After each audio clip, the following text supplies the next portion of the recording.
La inversión inmobiliaria históricamente se ha hecho mal. La mayoría de la gente me viene y me dice, oye, Diego, estoy pensando en comprarme un piso. Y yo me dedico todo el puñetero día a explicarle a la gente que, oye, financieramente probablemente comprarte un piso para ponerlo en alquiler no tenga mucho sentido. Tengo gente en la puerta con fajos de billete diciendo, take my money, y yo les digo, este café no me encanta, no te lo voy a vender. Vete. Pues yo, de hecho, invierto en todos los proyectos que publicamos. Hemos hecho ya más de 180 promociones y no ha ido mal ninguna, no hemos perdido dinero en ninguna. Si yo lo hago mal, no es que se me caiga la web o que no funcione un servicio, es que la gente pierde dinero y eso sí que es hiperlesivo, es tóxico. Vamos a hacer unos 220, 230 millones de inversión en la plataforma. Vamos a hacer recortes con Evita de verdad. Ya lo sabéis vosotros, en el mundo startupero se vende mucho humo. Y yo decía, no voy a ni anunciar las rondas ni festejarlas. Yo voy a coger el menos dinero posible y voy a crear la empresa más valiosa posible. Hace 10 minutos hemos abierto un proyecto en la plataforma. Lo quedan 5.000 euros. Compra. Pero de verdad quedan 5.000 euros, ¿eh? Compra. Hay un gran problema de vivienda. Es obvio que haría falta más activos disponibles a vivienda, ¿no? Sin embargo, no hay tanta construcción como había, ¿no? ¿Por qué? Bienvenido a las historias de Startups de ITNIC. Bienvenidos una semana más al podcast de ITNIC. Hoy estamos con Diego Bestart. ¿Qué tal, Diego? ¿Qué tal? Un placer. Bienvenido. Diego es fundador y CEO de Urbanitae. Y hoy estamos también con Bernat Fandero. ¿Qué tal? Ya te olvidabas, ¿eh? Muy bien. ¿Cómo olvidarme? Diego, cuéntanos qué es Urbanitae. Venga, pues os cuento así el pitch rápido. Urbanitae es una plataforma de inversión inmobiliaria que lo que permite es que podamos juntar a muchos pequeños y medianos inversores con el objetivo de, entre todos, ganar suficiente músculo para poder invertir en grandes oportunidades de inversión inmobiliaria, ¿no? Esas que están fuera del alcance de los inversores retail o el inversor pequeño. Conceptualmente, como ocurre en cualquier ámbito de la inversión, si tú no te dedicas profesionalmente a invertir y no tienes suficiente músculo para invertir, es muy difícil que te lleguen las buenas oportunidades, ¿no? Entonces, pues montamos Urbanitae con el modelo de crowdfunding para permitir que nos juntemos entre muchos y entre muchos pues ganar suficiente músculo para invertir en grandes oportunidades. Por ejemplo, obra nueva residencial, promociones grandes, centros comerciales. Bueno, pues lo que hacen los grandes fondos de inversión inmobiliaria, pues nos juntamos entre unos cuantos para poder invertir. Pero no sois una promotora. Cuéntame un poco la diferencia entre una promotora y lo que hacéis vosotros. Sí, nosotros, bueno, por el lado somos un marketplace. Básicamente tenemos... Marketplace de crowdfunding. Eso Este es, un marketplace de dinero, palabras. como aquel que dice, ¿no? ¿Vale? Levantamos dinero. Lo que vendemos son euros y rentabilidad a cambio de esos euros. Entonces, básicamente, por un lado tenemos la demanda, que serían los inversores, que en nuestro caso es mayoritariamente crowdfunding, o sea, inversores pequeñitos. Invierten de media unos 2.500, 3.000 euros por proyecto. Y del otro lado del marketplace tenemos el supply. Y en nuestro caso el supply son promotores inmobiliarios, es decir, empresas que se dedican a promover, a construir edificios, principalmente residenciales, y que necesitan fuentes de capital para ello. Entonces, al igual que acuden al banco para financiar parte de la promoción, pues acuden a nosotros para financiar otras partes. Entonces, somos una plataforma que se dedica a machear a inversores que quieren rentabilizar su capital invirtiendo en inmobiliario y a promotores que necesitan dinero para llevar a cabo su proyecto. Y nosotros estamos en el centro haciendo pues una labor de due diligence, de estructuración y luego de seguimiento de los proyectos de cara a los inversores que han invertido en ellos. Y una pregunta, Diego, ¿esto no es lo que típicamente hacen las SOCIMIs? Que Bueno, es una compra colectiva, ¿no? Sí. Una inversión colectiva para un proyecto tipo inmobiliario. La SOCIMI es más bien un vehículo con un tratamiento fiscal favorable que lo que hace es un tipo de fondo que permite que tú inviertas en ese fondo y luego hay un gestor de ese fondo que hace inversiones en activos inmobiliarios que generan rentas principalmente. Nosotros somos algo distintos. Tú como inversor de Urbanitae haces cherry picking, inviertes exactamente en el proyecto que tú quieres. Es decir, no estás invirtiendo en un gestor que tiene una estrategia de inversión. Tú inviertes en el local de la calle X, el número Y, y con un plazo y una rentabilidad estimada de lo que sea, ¿no? ¿Y por qué querría yo elegir el local de la calle X? Pues, yo quiero un 10%, ¿no? ¿El qué, perdón? Yo quiero un 10% de rentabilidad. Sí. Bueno, en tu caso... O sea, tú sabrás si es la calle X o la calle Y, ¿no? Claro, en tu caso, si lo planteas así, tienes toda la razón, ¿no? ¿Para qué voy a tener que estar yo perdiendo el tiempo mirándome proyectos haciendo cherry picking? Pero lo que tiene el inmobiliario es que no es 100% financiero. Es decir, la mayoría de la gente me viene y me dice, oye, Diego, estoy pensando en comprarme un piso. Y yo me dedico todo el puñetero día a explicarle a la gente que, oye, financieramente probablemente comprarte un piso para ponerlo en alquiler no tenga mucho sentido. ¿Por qué? Pues porque la rentabilidad no es la mejor. Tú puedes invertir en otro tipo de producto con una garantía muy similar. A nivel Es un de... 5. Siempre es un 5. Depende, no siempre son 5. El 5 es lo que te cuentan del bruto, ¿no? Yo me he gastado 100.000, lo alquilo por 5.000 al año. Sí, pero ¿cuánto pagas de IBI? ¿Cuánto pagas de basuras? ¿Cuánto pagas de la derrama de la vecina de arriba que tiene la bajante rota?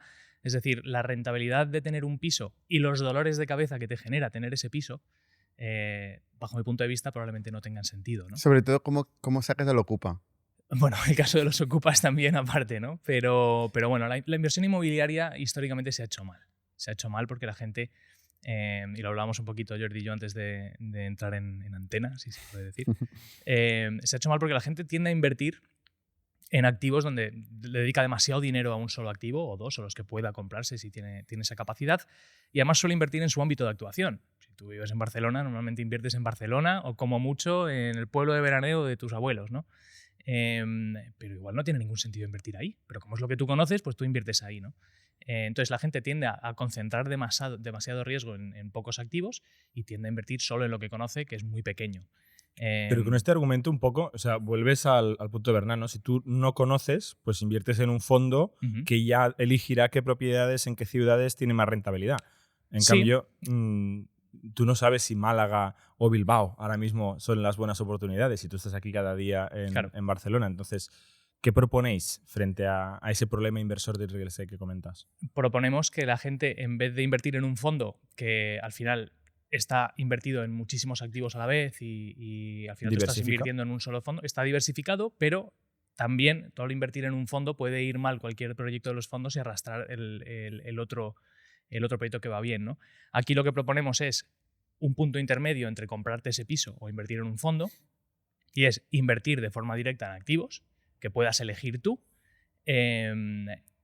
y de una manera que además, pues lo que bien decías, ¿no? Yo igual en Málaga no sé lo que pasa, ¿no? Pues estás dándonos a Urbanitae, que somos el equipo que sabe de esto y que nos dedicamos todo el día a elegir proyectos, la potestad de decidir si un proyecto es bueno o no, ¿no? Y de hecho nosotros hemos hecho varias encuestas en nuestra base de usuarios preguntando, pues ahora que estamos internacionalizándonos, por ejemplo, ¿no? que ahora hablaremos, preguntando, oye, ¿tú invertirías en un proyecto en Lisboa, por ejemplo? Y la respuesta que nos dan la mayoría es, yo invertiría en cualquier proyecto que decida Urbanitae subir a su plataforma. O sea, ya tenemos un track record y una trayectoria de éxito en estos proyectos en los que la gente, pues el sello de que hemos publicado algo ya les vale como para decir, esta gente se lo ha estudiado, aquí tienen mi dinero, ¿no? Pues esto es un argumento para ser un fondo. Pues si lo que confías es en Urbanitae, no tiene sentido un marketplace. Claro. Los fondos, a ver, las SOCIMIs invierten además en temas en rentabilidad generados por alquileres. Nosotros hacemos otra cosa, que es invertir en promoción inmobiliaria, que tiene una rentabilidad muy distinta. ¿No hay SOCIMIs en promoción inmobiliaria? No. A no ser que sea construir para poner en alquiler, que la rentabilidad del alquiler es muy distinta a la rentabilidad que genera la actividad industrial de construir, ¿no? O sea, vuestro horizonte es más corto, ¿eh? Construís un año, ¿no? ¿Cuánto bueno, tarda una construcción normalmente depende en qué fase entres, ¿no? Pero los proyectos, sobre todo los proyectos en equity, que entramos antes, van desde los 18 hasta los 36 meses normalmente. Depende de la zona, de cuánto tarden las licencias. Cuando dices en equity, lo que quieres decir es que participáis en la propiedad del propio edificio. Así es. Sí, ahora os cuento un poco el modelo, ¿no? Pero nosotros tenemos tres, vamos a ello, ¿no? ¿En qué invierte la gente a través de la plataforma? Tenemos tres modelos. El clásico, el que hemos hecho siempre desde el principio y que es curiosamente el más complejo, y yo creo que ha sido una de las claves del éxito de Urbanitae, es el modelo de equity, que quizás es el que más riesgo tiene, pero más rentabilidad ofrece también, ¿no? Rentabilidad estimada siempre. Y esto es básicamente lo que se ha hecho toda la vida. Imaginaros que nos juntamos nosotros tres y Jordi nos dice, tío, se ha quedado libre o están vaciando el edificio de al lado de donde yo vivo, vamos a comprárnoslo, vamos a reformarlo o vamos a tirarlo abajo y construir algo nuevo y tal y cual. Entonces hay que poner 1 kilo. Tú pones 200. Ojalá costará 1 kilo el edificio al lado de mi casa. Digo 1 kilo por ser una cifra redonda, ¿no? Pero hay que poner 1 kilo. Tú pones 200, tú pones 300, yo pongo el resto, porque a mí me sobra el dinero, ¿no? Entonces, bueno, pues en esa proporción tenemos cada uno lo que hemos aportado, buscamos financiación bancaria para construir y luego, el día que entreguemos las viviendas, las entreguemos, nos entre la pasta, las repartimos en proporción. Eso es un proyecto de equity. Pues eso que se ha hecho toda la vida entre amigos o entre familiares o lo que sea, con el riesgo que ello conlleva, nosotros lo hacemos entre desconocidos y en vez de para hacer un piso o una casita o lo que sea, pues hacemos construcciones y promoción entera, ¿no? Entonces nos asociamos con el promotor pone parte del equity que hace falta en un proyecto, nosotros ponemos el resto y vamos hasta el término de la promoción. Y o sea, la diferencia, para entenderlo, Diego, contra un simple crédito bancario. ¿no? Porque Sí. el promotor necesita cierto dinero de equity, Correcto. en parte para que le presten dinero. Eso Porque es. si el promotor va con las manos en los bolsillos y va al banco y dice, dame 10 millones de euros para hacer este edificio, este hotel, le van a decir que ni de coña. Pero si Absolutamente. el promotor va y dice, yo tengo 10 millones, préstame 10, Eso es. se los van a prestar. ¿Cómo va esto más o menos? La Sí. gente en España que nos conozca sabe que si tú te quieres comprar un piso, ¿no? Que es una cosa que mucha gente quiere hacer, tienes que tener pues entre el 20 el 25% Justo. del precio total para pagarlo de entrada y Esto luego te ahora, hipotecan o el sea, resto. ojo que en 2008, 2009... Esto 2024, sí. Sí. Vamos a final Y de tu 2024. comentario, Bernat, aplica directamente también al mundo promotor. ¿Cómo Ahora va os esto en cuento. la promoción? Si nosotros tres queremos hacer una promoción de cero y no tenemos ni un duro, ¿cuál es el proceso y cuáles son los números a grandes rasgos? Pues si no tenemos ni un duro, los números son fáciles, no hacemos nada. O sea, O sea, básicamente. ¿hay que ser rico para ser promotor? No necesariamente rico. Os cuento.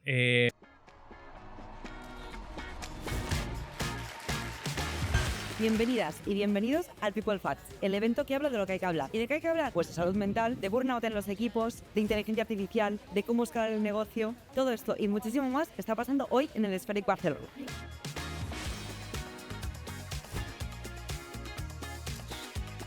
Cuarto People Facts que organizamos en Factorial. Y hoy vamos a hablar de los equipos del futuro. Pero antes, qué difícil que es esto de ser líder. Qué complicadas que son las personas. Y qué maravillosas que pueden ser cuando nos van bien, ¿no?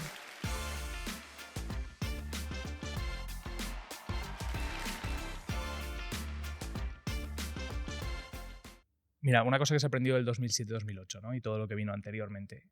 Gran parte de la razón por la que hubo esa crisis, y tú me preguntabas, Bernat, oye, si esto el inmobiliario puede volver a pasar lo del 2007. Y yo te Sí, decía ayer te lo comentaba, ¿no? Y Porque justo tú ayer te decía me que decías que no hay riesgo en el inmobiliario. No, Digo, oye, riesgo esto hay. ya lo he oído yo. riesgo hay. Ya riesgo lo oí hay. yo el 2008. No te dije que no hubiera riesgo, te dije vale, que, vale. que la crisis que pasó en ese momento ya no puede pasar por cómo está estructurado el mundo de la promoción, ¿no? Y te explico, antiguamente un promotor veía un suelo y decía, ah, mira, qué buen suelo, ¿no? Veía la oficina del banco, cruzaba la calle y le decía, señor banco, yo voy a hacer esta casita, la pintaba, voy a hacer esta casita o este edificio, necesito que usted me financie la compra del suelo, necesito que usted me financie la construcción y ya que estamos, me vendría bien que usted me financie el Porsche Cayenne, ¿no? Y la mariscada de pasado mañana cuando firmemos el proyecto de arquitectura.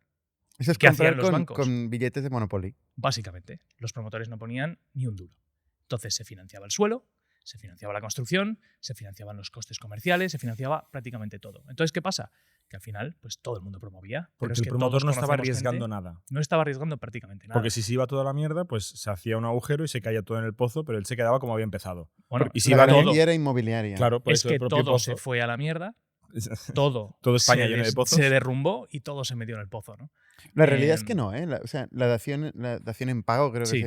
que se llama, esto apareció luego. O sea, sí que había un aval personal.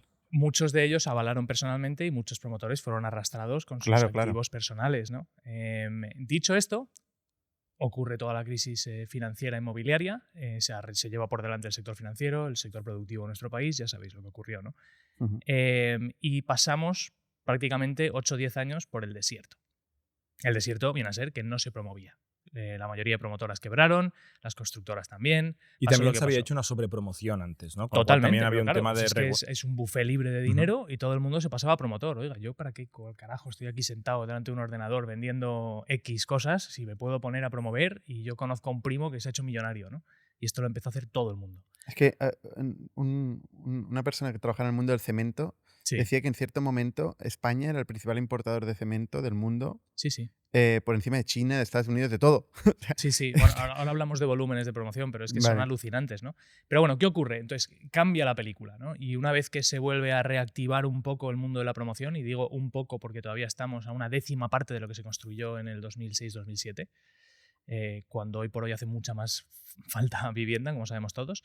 Pero bueno, ¿qué ocurre? Cambian las reglas del juego. Entonces, hoy, tú y yo queremos promover, tenemos que ir al banco y decirle, señor banco, este suelo que hay aquí ya lo he pagado a tocateja con mi dinero. Está libre de cargas y ya tengo licencia de obras, que ya he tramitado con mi dinero de mi bolsillo, y ya tengo un nivel de preventas que normalmente ronda el 50% de preventas. Todo esto tienes que tener Todo antes esto tienes de que tener financiar antes la de, que el construcción. banco, antes de que el banco te dé financiación para construir.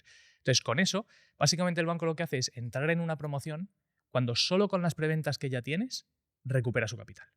¿Pero las preventas qué significa? Preventas es que tú has ido a una promoción, has dicho, me gusta este piso, toma, 20.000 euros de reserva y cuando empiece la obra ya te voy dando el resto hasta llegar al 20% que te pide el banco que tengas, ¿no? Entonces, los bancos básicamente están pidiendo que los promotores pongan equity. ¿Y cuál es la proporción de este primer pago del equity con lo que se acostumbra a financiar en los proyectos de Urbanitae? De este primer, o sea, la proporción del Tú has dicho que hay equity que pagar el aportado- suelo, Sí, el proyecto sí. y las preventas. O sea, Sí. todo eso cuesta dinero. Sobre De todo en todo Barcelona lo y que hay que Madrid, ¿eh? invertir en El una suelo promoción. es lo más caro. Sí, sí. depende de dónde estés. De todo lo que cuesta una promoción, normalmente el equity aporta alrededor del 30%. Vale. Del total necesario, ¿no? Equity un 30% y el resto sería deuda, que además la deuda no te la dan de golpe desde el principio, te la van dando por certificaciones, que este es otro tema. Y eso siguen siendo bancos, típicamente. Sí. Esta deuda de construcción son los bancos. Para la mayoría de promociones inmobiliarias residenciales, nosotros en el caso de todos los proyectos que hacemos en equity intentamos siempre ir a la banca porque es lo más barato. Hay proyectos que no son bancables, por ejemplo, viviendas de lujo, un chalet en Moraleja de 15 kilos, pues eso el banco no lo financia, porque al final un comprador va a ser externo, no van a ir al banco. Bueno, no es depende del resultante, balance ¿no? del que lo pida. Da igual. Normalmente los bancos tienen vetados o no está dentro de su scope algunas tipologías. Por ejemplo, segunda residencia les cuesta mucho financiarla y para eso están fondos de financiación alternativa o crowdfunding. Nosotros hacemos mucho de eso. Hay muchos bancos que aunque tengas una promoción totalmente vendida, con licencia, con el suelo pagado y todo, si es de segunda residencia no entran. O sea, entonces vosotros sois la alternativa a la regulación. Nosotros somos la financiación alternativa a la banca. Cuando la banca no entra. Que la banca está regulada. Sí, nosotros también. Pero bueno, el producto que hacemos, la financiación que damos, es una financiación que cubre lo que no cubre la banca y que en el lado de la deuda, cuando damos deuda, y en el equity, que es lo que hemos estado hablando hasta ahora, nosotros cubrimos la parte de fondos propios que tienen que aportar los socios de esa promoción para poder solicitar al banco que te den deuda. ¿Y vosotros requerís que este socio fundador, vamos a decir, aporta? O sea, yo puedo venir con las manos en los bolsillos a Urbanitae y decir, yo voy a poner 0, encuéntrame 1 millón de euros y luego iré al banco a pedirle 2 millones de euros. No. ¿O hay un porcentaje que tú exiges que el promotor traiga? O sea, dentro de nuestros criterios de inversión, primero tienes que ser un promotor profesional. Es decir, tú no puedes decidir, oye, yo soy Jordi, he montado Factorial, me va como un tiro y me voy a hacer promotor. Y tú vas a decir, pues genial, pero con mi De dinero... Factorial a promotor. Bueno, hay muchos, ojo, que la No es el promoción, caso. la No promoción es es el de caso. estas cosas que la gente dice, yo lo hago como cualquier otro, ¿no? Como No, abrir restaurantes. Sí, exacto. Entonces, no, en nuestro caso necesitamos que sea una promotora profesional y que lleve años trabajando, que nos pueda demostrar que ha hecho proyectos como el que plantea, que conoce bien el parqué. Luego, además, lo contrastamos con los bancos. Tenemos muy buena relación con los bancos y, oye, ¿qué tal esta gente? ¿Qué tal vuestro historial? Y a partir de ahí, cuando tenemos todos los checks, al promotor le pedimos que aporte un mínimo del 30% de todo el equity. Digo mínimo mágico, porque 30% normalmente del 30%. El 30% del 30%. Sí. el 30% del equity necesario, que normalmente ronda el 30% de todo, ¿no? Casualmente Por poneros lo un arregla todo el ejemplo. 30%. Sí, los 30 Es el skin in funcionan. the game, ¿no? Por O sea, poner el un 10%. ejemplo, un proyecto, El 10% de todo. básicamente, un proyecto que requiere de... Pero es que hay que entender un poco la parte de cómo se apalanca, ¿no? Porque el banco apalanca sobre seguro. Un proyecto que requiera 10 millones de euros para llevarse a cabo, ¿no? Pues ahí nosotros aportaríamos, imaginaros, yo soy promotor, vosotros sois inversores. Nosotros, entre los tres, aportaríamos alrededor de 3-4 kilos, compraríamos el suelo, estaríamos ahí sentados esperando la licencia, las preventas, etcétera. Y una vez que tienes todo eso, vas al banco y el banco te aprueba el préstamo promotor. Pero ese préstamo promotor no te lo dan de golpe, te lo van dando por certificaciones. Entonces te dice, arranque usted, tome 200.000 eurillos para movimiento de tierras y cimentación. Y según vas avanzando y se cumplen los distintos hitos, tú vas al banco y le dices, señor, ya he hecho el 20% de la promoción, deme usted el 20% del préstamo. Entonces lo van liberando o entregando ese préstamo según se avanza en la construcción, con lo cual la garantía que tienen detrás va creciendo en valor según van prestando. Esto lo hacen para asegurarse que no hay una mala gestión del proyecto y te gastas todo el dinero sin haber hecho la construcción que tenías que hacer y digas, ups, Sí. me ha ido mal. Totalmente. Otra cosa que ya no ocurre, que ocurría en el 2006-2007, es que los promotores, con las reservas esas de que hemos hablado del 20.000, 30.000 eurillos por piso que deja la gente para asegurárselo, los promotores cogían, metían la mano en la cuenta y utilizaban ese dinero para esa obra o para otra o para irse por ahí de comilonas, ¿no? Esto ya no ocurre, está regulado. Yo lo que estoy entendiendo de lo que estás contando es que hay una cosa que es un riesgo teórico razonable Ujú. para hacer promoción, Sí. que en 2007, en 2008 nos habíamos pasado totalmente en asumir mucho más riesgo, ¿no? Estaba mucho más... Totalmente. Era mucho más Descompensado, flexible todo. Y ahora nos hemos ido al otro lado, ¿no? Sí. Ahora es demasiado exigente, demasiado restrictivo. Y este gap entre lo que es el riesgo razonable promotor y la restricción de hoy es el gap que cubre Urbanitae. Que cubre Urbanitae y la financiación alternativa. O sea, es más riesgo sobre lo que un banco está dispuesto a asumir, ¿no? En este espacio. Más riesgo sobre lo que un banco... Mira, nosotros, antes hablabas de que habitualmente cuando tú te compras una casa, el banco te presta el 80% de ese valor, ¿no? Tú tienes que poner el 20% más los gastos, que son un 5 o un 6%. Nosotros, normalmente, eso se llama el loan to value, ¿no? El banco te presta el 80% del valor del activo para el que estás pidiendo el dinero. Nosotros normalmente nos quedamos en 60%. Es decir, cuando un promotor acude a nosotros para pedirnos un préstamo para construir, nosotros le prestamos hasta el 60% del valor de la garantía que hay detrás, que es hipotecaria y es de un inmueble. O sea pues que somos más seguros que la banca. O sea, la banca necesita un 80%, has dicho. Para prestarte a ti como persona física, para comprarte una casa. Y vosotros te un pide, 60%. Eso es. No, pues asumís más riesgo. Asumimos menos riesgo, porque el valor, o sea, yo presto el 60% del valor del activo. La banca presta hasta el 80%. Se puede llegar a Lo depreciar estaba entendiendo al el revés. activo y tú tienes más Yo tengo posibilidades más de margen, recuperar. claro. O sea, al final tienes un No, hombre, margen pero ahí, es que ¿no? si no asumís más riesgo vosotros, lo va a hacer el banco. O sea, esto no me cuadra. Bueno, no es que sea riesgos, son riesgos distintos, ¿no? La banca, por ejemplo, asume el riesgo de la construcción desde un punto en el que ya está muy seguro. Es decir, porcentualmente igual el loan to value es inferior en mi caso, o sea, tengo menos riesgo, pero es verdad que la banca solo entra en fases en las que sabe que va a funcionar la promoción. O sea, una promoción en España, lo que vimos de estructuras abandonadas en medio de un secano, eso ya no puede ocurrir, porque cuando entra la banca ya está prácticamente garantizado que ese edificio se va a terminar. O sea, tú tienes riesgo de certificaciones, licencias. Construcción, por ejemplo, dentro del portfolio Urbanitae, la verdad es que por suerte hemos hecho ya más de 180 promociones y no ha ido mal ninguna, no hemos perdido dinero en ninguna. Pero hemos vivido fases en las que, joder, cuando estalló la guerra de Ucrania o cuando pasó lo de los suministros, falta de suministros por todo el mundo, que no se podían comprar coches nuevos, acordaros, ¿no? Porque entre el barco del canal ese que bloqueó no sé cuánto y los suministros por el COVID, tal y cual, ocurrió en el mundo promotor que todo se retrasó. Porque el que te iba a poner las la madera ventanas, se disparó, ¿no? el precio de Varios la madera materiales. Eso os afectaba. Mira, 100%. nos afectó en promociones que dices, oye, en el presupuesto teníamos movimiento de tierras, nos iba a costar X euros y nos ha costado X por 2. ¿Qué carajo tendrá que ver la guerra de Ucrania con el movimiento de tierras? Combustibles. Movimiento de Pero tierras ya no es es solo el combustible. suministro, que también, ¿eh? Es el retraso. El retraso cuesta dinero a Totalmente. TIR del inversor, ¿no? Así es. Entonces tenemos una generación de proyectos que son los de la segunda mitad del 21 y prácticamente todo el 22 que tienen retrasos de mínimo 6 meses. Entonces tú has invertido con un horizonte de inversión estimado de 2 años y medio y al final te has ido a 3 años y pico. Pero es verdad que incluso ahí las rentabilidades se han mantenido. Entonces dices, oye, las rentabilidades absolutas, no tires.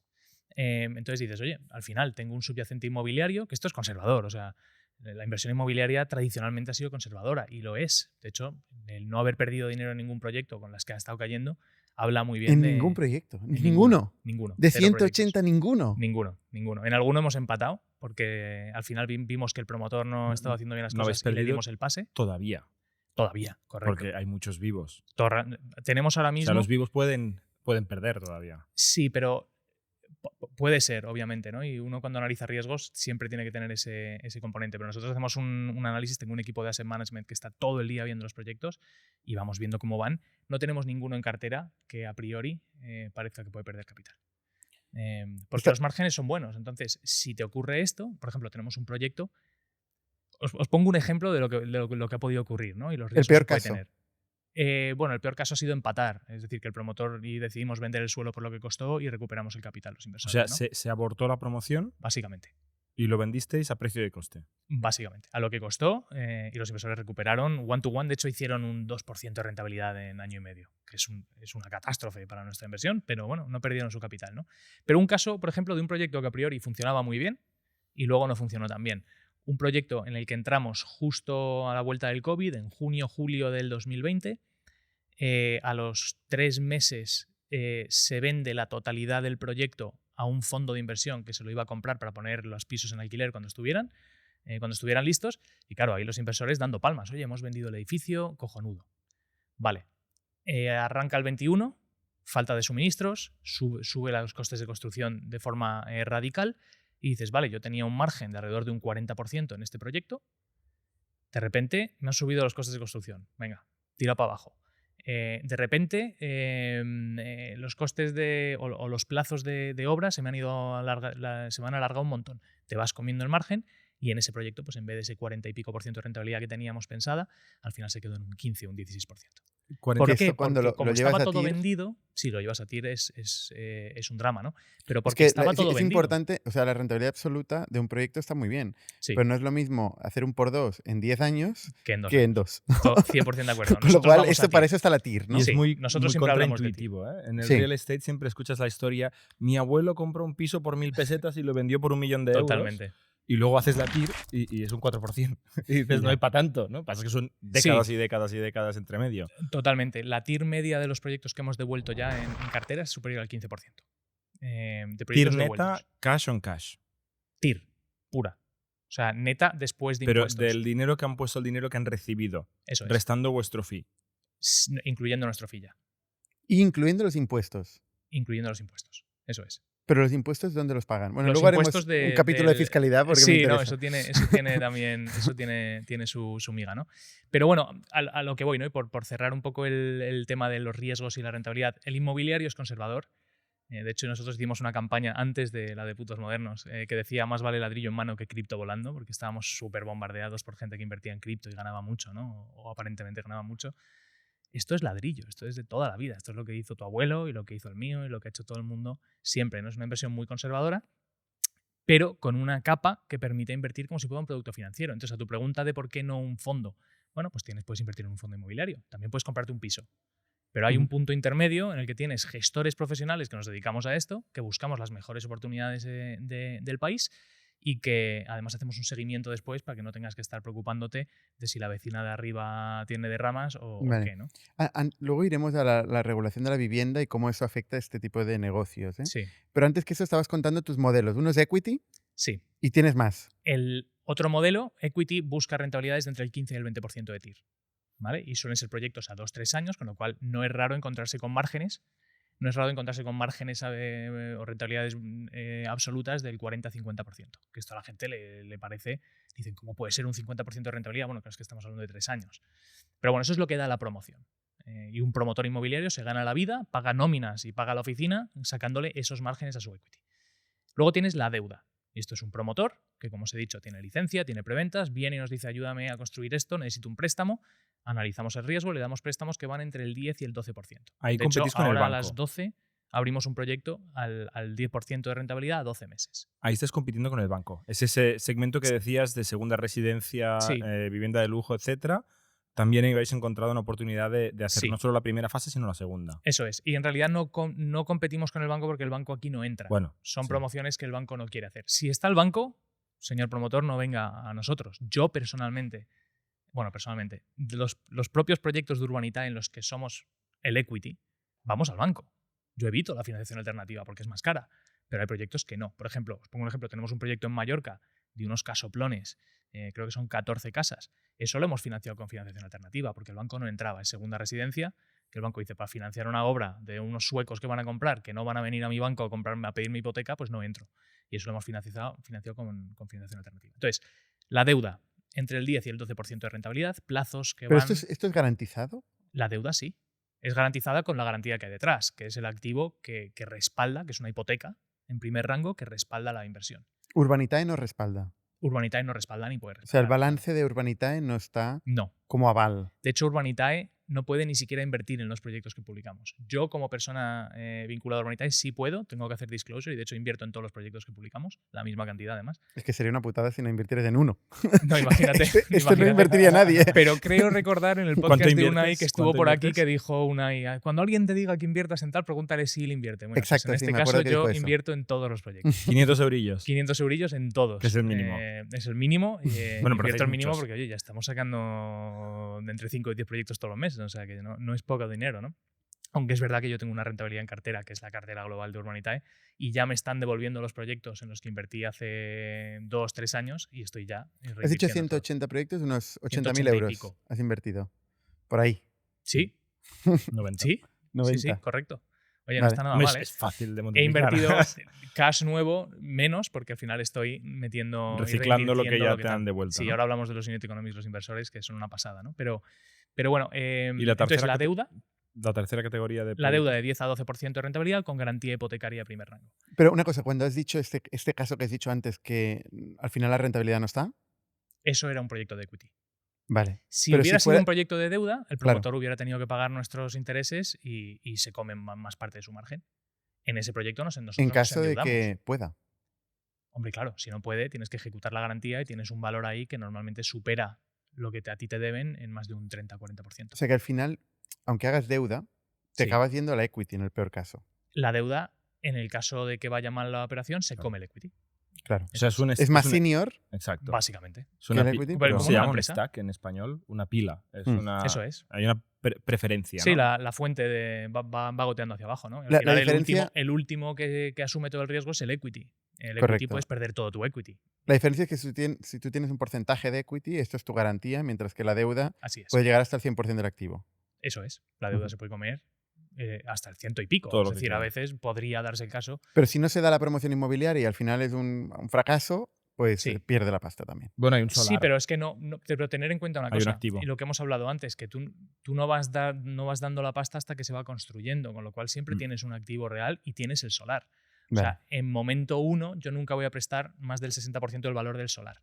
Pero cuando ya han construido el 20% de la promoción, haces otra tasación y vas hasta ese 60%. ¿no? O sea, más o menos te va acompañando. El riesgo es muy pequeño para la deuda y para el equity hoy por hoy, con cómo están las cosas, también, porque está todo muy bien estructuradito. Vale, equity, deuda y qué más. Y luego tenemos rentas, que esto es lo de toda la vida. Juntarnos para comprarnos un activo y ponerlo en alquiler. Nosotros no hemos hecho alquileres residenciales porque pensamos que, bueno, aparte del tema de cómo están las cosas ahora mismo con los alquileres y tal y cual, pensamos que no es la mejor inversión en alquileres y estamos haciendo sobre todo comercial.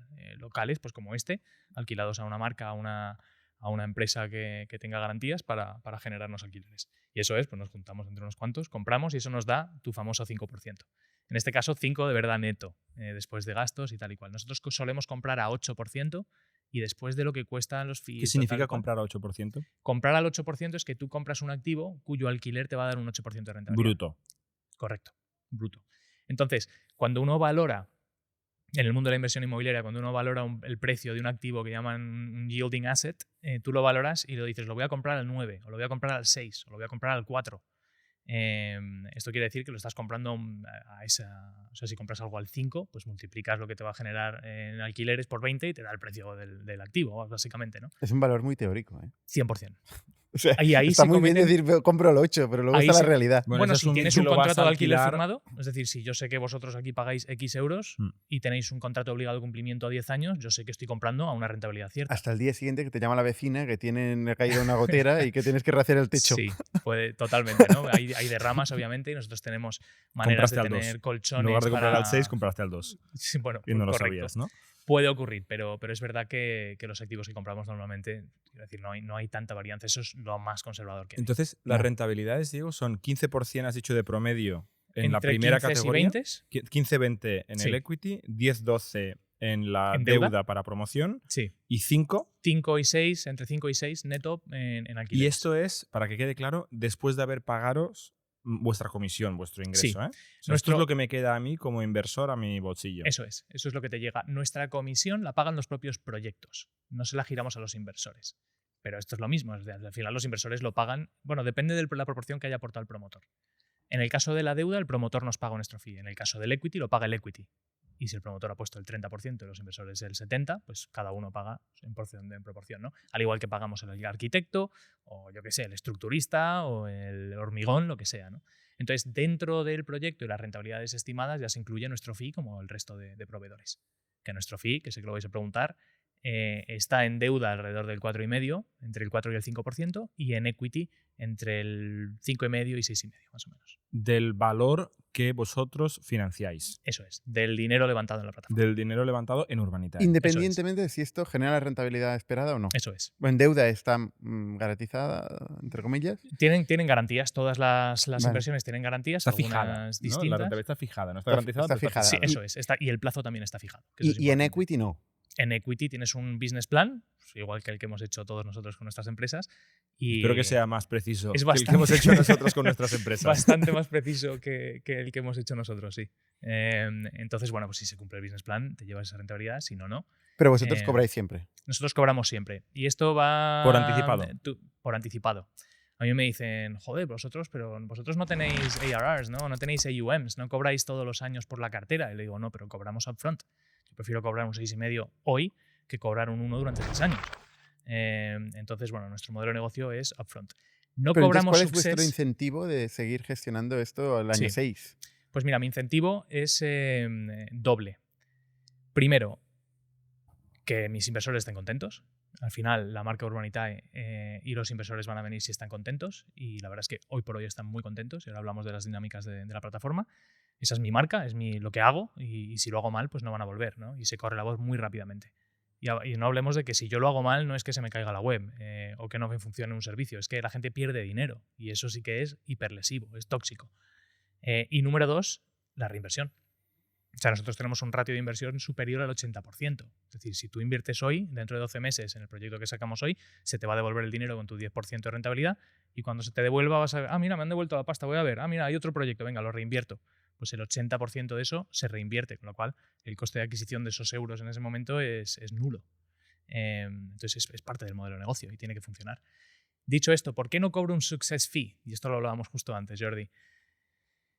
Pues porque técnicamente yo soy una plataforma que está en el centro y me debo a ambos lados. Me debo a estudiar bien los proyectos y asegurarme que son buenos para que el inversor no pierda dinero y gane lo que plantea. Y me debo a brindarle un servicio al promotor de financiación para que lleve a cabo sus proyectos. ¿Por qué me voy a cobrar o voy a meter yo la mano en la bolsa de un proyecto inmobiliario en el que yo no he estado involucrado? Meter a la mano en una bolsa, la metes igualmente. La meto al diferencia es principio por qué no la metes solo cuando va bien. Sí, Que por este es una el razón. matiz de un success fee. Porque mi trabajo no es... O sea, yo no estoy con los ladrillos, yo no estoy negociando con el estructurista, yo no estoy negociando con el arquitecto. Esa labor es del promotor. Y si el proyecto va bien, que Pero se tú lleve... tienes un que se lleve incentivo un poco perverso, entre comillas, que es que cuanto más caro sea, mejor. Pero tú cobras un porcentaje de la obra, No, yo cobro un porcentaje del equity que aportamos al principio. que es el coste de la obra. No, Si es más normalmente caro el equity- ladrillo, cobras el equity más. no suele ser la obra. Normalmente aportamos solo para el capital de la compra del suelo y el inicio de lo que hablábamos, ¿no? De la comercialización y de las licencias. Pongamos el caso contrario, que sí te voy a decir un caso perverso. Yo tengo tanta demanda inversora ahora mismo que se financian los proyectos perfectos que yo podría decir, oye, yo como cobro un success fee, puedo vender que este proyecto, en vez de dar el 19% que de verdad me creo, voy a decir que da un 13%. Correcto. Y a te quedas partir la de ahí diferencia. me lo llevo yo, ¿no? Y me apunto yo el este. Ahí sí que tengo un componente perverso de no contar los números que yo creo porque me va a llevar el spread. En cambio, nosotros somos Pero, oye, ¿pero qué absolutamente problema hay? asépticos. Bueno, el problema de que el proyecto, el que está asumiendo el riesgo del equity, son los inversores y es el promotor. Y son los que deberían llevarse ese upside. Yo no tengo Pero mucho eso es que la hacer. definición del sistema financiero. O sea, está lleno de gente que coge riesgo Sí, y lo vende al precio que creen que lo pueden vender. sí. O sea, literalmente esto es todo el mercado financiero, todos los seguros, ¿no? Correcto. Todo esto 100%. es comprar riesgo y venderlo y ganar un margen. Tú Sí. podías hacer lo mismo. Tú puedes decir, yo Si soy yo muy encuentro bueno. demanda a esos Claro, precios, claro. yo soy muy bueno detectando oportunidades de inversión al 20% y aquí la gente está como loca comprándolo al 12%. Coño, Sí. compro y vendo y me quedo en 8%. Mira, inicialmente no incluimos success fees por esto que os cuento conceptualmente y porque el regulador no lo veía del todo bien tampoco. Es decir, decía, tú tienes que ser una parte imparcial en el centro y no tienes por qué cobrar por el success de los proyectos, porque eso es el promotor, ¿no? Ahora la regulación ha cambiado y teóricamente nos lo permitiría y os puedo asegurar que en varios boards hemos tenido esta discusión y sobre todo en proyectos de equity en los que añadimos bastante valor. Pero es algo que no hemos cobrado hasta la fecha. Podría justificarlo. De todas formas, aquí también hay un tema que es como es la elasticidad de la Sí. demanda, ¿no? Sí. O sea, si en este momento tenéis cubierta el 100% de la demanda, tampoco tenéis que hacer grandes inventos ahí. Mira, te diría que tenemos cubierto el 180 o el 200% de la demanda. La realidad es que tenemos mucha más demanda que oferta. Entonces podéis subir el precio, en teoría. O sea, usando los Mm. Economics Sí, podría. 101, podríais subir el Obviamente. el Dices, margen. joder, tengo Ese tanta cola 5%, en la calle claro. que no puedo servir, vamos a subir el precio del café y oye, Claro. Del 5 se al irá a mitad de la 7%. cola, pero sigo teniendo, ¿no? Ujú. Totalmente de acuerdo.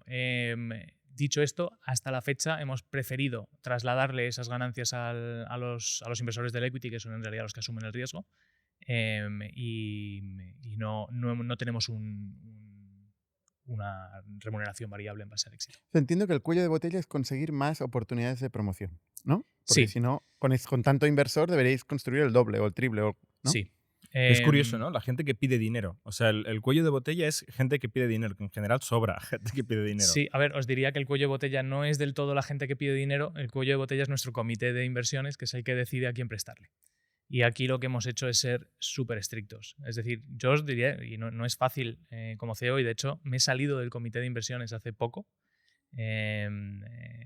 porque tengo que hacer otras cosas dentro de la empresa y el comité requiere mucho tiempo, pero históricamente siempre hemos separado el lado comercial de Urbanitae del comité, del que toma las decisiones. Como un banco.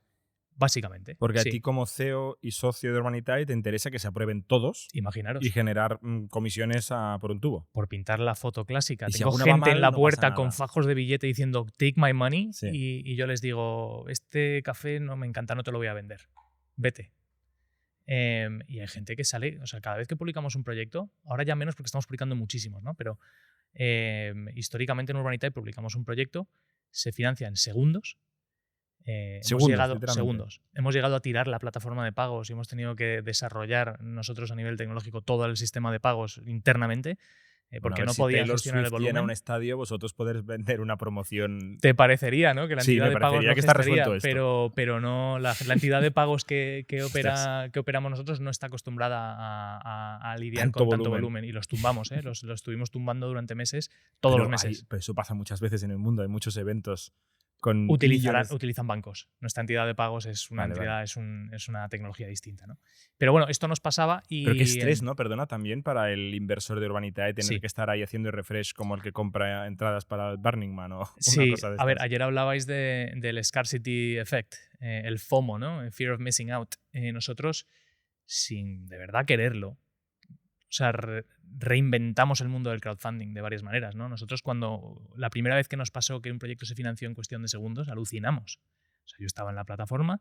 Históricamente, cuando tú hacías una campaña de estas, pues el día que tenías el proyecto listo con el lacito, mandabas un email a tu base de hemos abierto un proyecto nuevo en Barcelona. Y entonces la gente iba tranquilamente, se lo miraba, iban invirtiendo, ¿no? Y tardabas un mes y medio. Bueno, pues un día, a la vuelta del COVID, publicamos un proyecto a las 10 de la mañana y a las 10:03 estaba cerrado el proyecto. Y decimos, coño, se ha caído algo. No entiendo, ¿no? Fuimos corriendo de un lado a otro de la oficina y nos dimos cuenta de que no solo se había financiado en 3 minutos, sino es que había habido o hubo inversiones simultáneas y se montaron unas con otras y al final financiamos el 120 y pico %. Que es un papelón. Al principio te súper alegras de que hemos cerrado un proyecto así de rápido y luego dices, ahora tengo no sé cuántos inversores a los que les tengo que devolver su pasta. Para la ¿no? casita de invitados. Eso es. Entonces, Para el Porsche Cayenne, ¿no? Decías Porsche antes. Cayenne. sí, para el Porsche Cayenne no, devolvimos el dinero, ¿no? Entonces, ¿esto qué ocurre? ¿Por qué os digo que cambiamos el paradigma de cómo se hacían las cosas? Empezó a pasarnos de forma recurrente y dijimos, vale, yo no quiero que esto sea una compra de impulso. Es decir, yo no quiero que esto sea el anuncio de Globo Claro. o de Just Eat a las 2 de la tarde cuando te pilla con hambre en el sofá. Quiero que la gente se lo mire, se lo estudie y que invierta si lo entiende.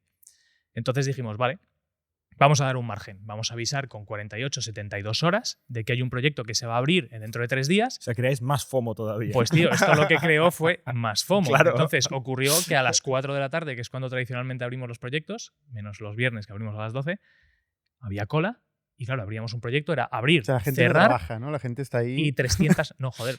A mí me ha pasado hasta Degenerados. La mi gente con mujer... pasta. gastando. Hasta mi mujer mandándome WhatsApps de joder, cabrones, me he vuelto a quedar fuera, Hombre. a ver si me avisáis. Tal cual os lo cuento, ¿eh? Porque ni yo ni nadie que tenga que ver algo conmigo tiene preferencia a la hora de invertir. Eso es absolutamente abierto a todo el mundo, ¿no? Entonces, bueno, nos ha pasado eso, que tenemos muchísima demanda. Y esto, que es un nice problem to have, no deja de ser un problema. Entonces, volviendo al comité de inversiones, tienes la presión de decir, joder, tengo gente en la puerta que quiere comprar, vamos a sacar más producto. Y aquí tienes que tener esa mano. Tenemos gente externa de Urbanitae que está en el comité y sin las decisiones y sin el approval de esa gente no publicamos nada. Le Vale. preguntaba a Iñaki Arrola, que es inversor Sí. en común de Factorial y Urbanitae. De hecho, invirtió el mismo año, creo, Sí. en las dos compañías.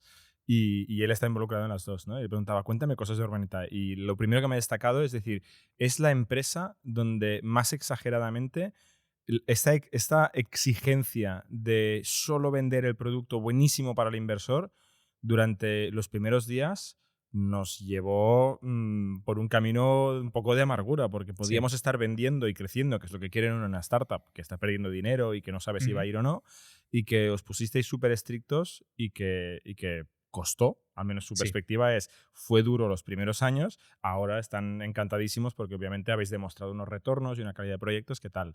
¿Cómo vivisteis estos primeros años con esta contradicción de, hostia, facturo 1 millón de años, 1 millón de euros el primer año, o tengo una TIR del 25% facturando 100.000 euros? Bueno, yo en ese momento a mí me pilló, tanto a mí como a mi socio, pero vamos, yo venía de haber montado otra, o haber sido fundador de otra startup con Rocket Internet, que era quemar dinero, a ver si esto funciona y luego ya veremos qué hacemos. Y venía bastante obsesionado con lo contrario. Yo, o sea, tenía bastante claro que íbamos a utilizar Venture Capital, que yo ya había levantado muchas rondas, pero quería llevar la empresa a rentabilidad lo antes posible. Y quería crear un negocio sostenible. Entonces yo podía cogerlo fácil y darle a la máquina de facturar y publicar muchos proyectos. Es una buena manera de ir a rentabilidad. Es una manera de ir a rentabilidad en el corto plazo, pero de quemar naves, ¿no? Y nosotros al final lo que teníamos claro, y al principio, claro, no teníamos la calidad de proyectos que tenemos ahora. Teníamos que ir a llamar a las puertas de los promotores y decirle, oiga, por favor, coja usted mi dinero. Sobre todo a los promotores buenos. Y los promotores buenos me venían y me decían, pero tú quién carajo eres, yo ya tengo socios, tengo bancos, no necesito de tu dinero. Entonces no era fácil encontrar buenos proyectos. Y teníamos muchos proyectos que podíamos haber publicado que luego con el tiempo hemos verificado. Esto es como el deal flow que recibís los fondos, ¿no? Luego con los años dices, joder, si hubiera invertido en ese, o fíjate qué bien que vimos que este al final ha quebrado, ¿no? Pues esto nos ha pasado. ¿Y por qué Venture Capital, Diego? O sea, porque como dices esto, dices, oye, ¿por qué no os financiáis con los clientes? Bueno, al principio no teníamos clientes. Tener en cuenta que nosotros tuvimos 2 años y pico hasta que nos dieron la autorización de CNMV para poder empezar a operar. Yo tenía un director de marketing que no podía hacer marketing. Al final tardamos mucho en salir, pero había que hacer un desarrollo tecnológico, había que invertir. Y hemos hecho muy pocas rondas, que esto es otra... ¿Cuánto habéis levantado? Hemos levantado 3 kilos, más o menos. Una primera ronda de 850 y hicimos una nota convertible en el abismo, o sea, justo antes de que empezaran a llegar la escasez de máscaras y que decíamos que morían unos cuantos chinos por una cosa rara, levantamos una rondita, una nota convertible que yo pretendía que nos llevara hasta el Series A y al final pues estalló el COVID. Pero fíjate, eso podía haber muerto Urbanitae en ese momento si no llegamos a decir, venga, vamos a levantar una nota rápida. Vamos, le hemos levantado 3 kilos en total y este año vamos a cerrar con 3 kilos de Evita, para que os hagáis una idea. Y Evita de verdad, o sea, ¿Se puede tocar? De dinero. Se puede tocar, como nuestras inversiones. Entonces sí, hemos sido una empresa poco rondera en ese sentido, pero con una idea muy, muy clara de, tío, yo tengo muchas ganas. Además, ya lo sabéis vosotros, en el mundo startupero se vende mucho humo. Y yo ya estaba calvo, tío. Yo ya había pasado por esto, ya había hecho los vanity metrics de levantar una ronda de 60 kilos, he hecho no sé qué. Y yo decía, no voy a ni anunciar las rondas ni festejarlas. Yo voy a coger el menos dinero posible y voy a crear la empresa más valiosa posible en un plazo razonable. Y la verdad es que a priori parece que lo hemos conseguido. ¿Qué factura Urbanitae ahora? Este año vamos a facturar alrededor de 12 kilos y medio. Vale. Este año vamos como estamos a finales de noviembre, te lo compro. Porque la gente te hace, o sea, estás hablando de enero a diciembre. Ojo, o sea, porque diciembre va a ser un mes, mira, este año vamos a hacer unos 220, 230 millones de inversión en la plataforma. Dinero levantado a través de Urbanitae. Eso es, dinero levantado a través de Urbanitae, que habría muchos de estos vendehumos que hablamos del mundo startupero que te dirían, Urbanitae ha facturado 220 millones este año. No, yo no he facturado 220 millones. Yo he levantado 220 millones y luego he cobrado bueno, esto es directamente mentir, ¿eh? O sea, bueno, en este caso no es ni GMB ni nada. No, claro. Hay unos cuantos que... Bueno, esto es GMB. Es GMB. Dentro de un marketplace lo que transacciono son euros. Sí, entonces, bueno. Puede ser GMB. Pero bueno, nosotros hablamos del GMB, que es la métrica que utilizan. 200 y pico, 5%, 12 millones. Eso ¿no? es, unos 12 millones y este año vamos a cerrar con un EBITDA, un margen de EBITDA de alrededor de 3 millones y pico. ¿Y qué estructura de costes tiene Urbanitae? Porque tenéis la facturación, que es este 5% más o menos. Sí. Y por debajo, ¿qué tienes ahí? ¿Dentro de la empresa te refieres? Bueno, tenemos ahora mismo casi 72 personas, creo, esta semana. Estamos creciendo mucho estos meses.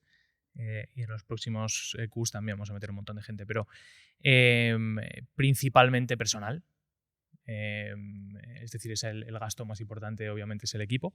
¿Pero qué tipo de personal? Pues mira, estamos separados en Supply and Demand, que sería marketing y real estate. Demand que la se vaya de gente. vacaciones, ¿no? Si hay cola para invertir.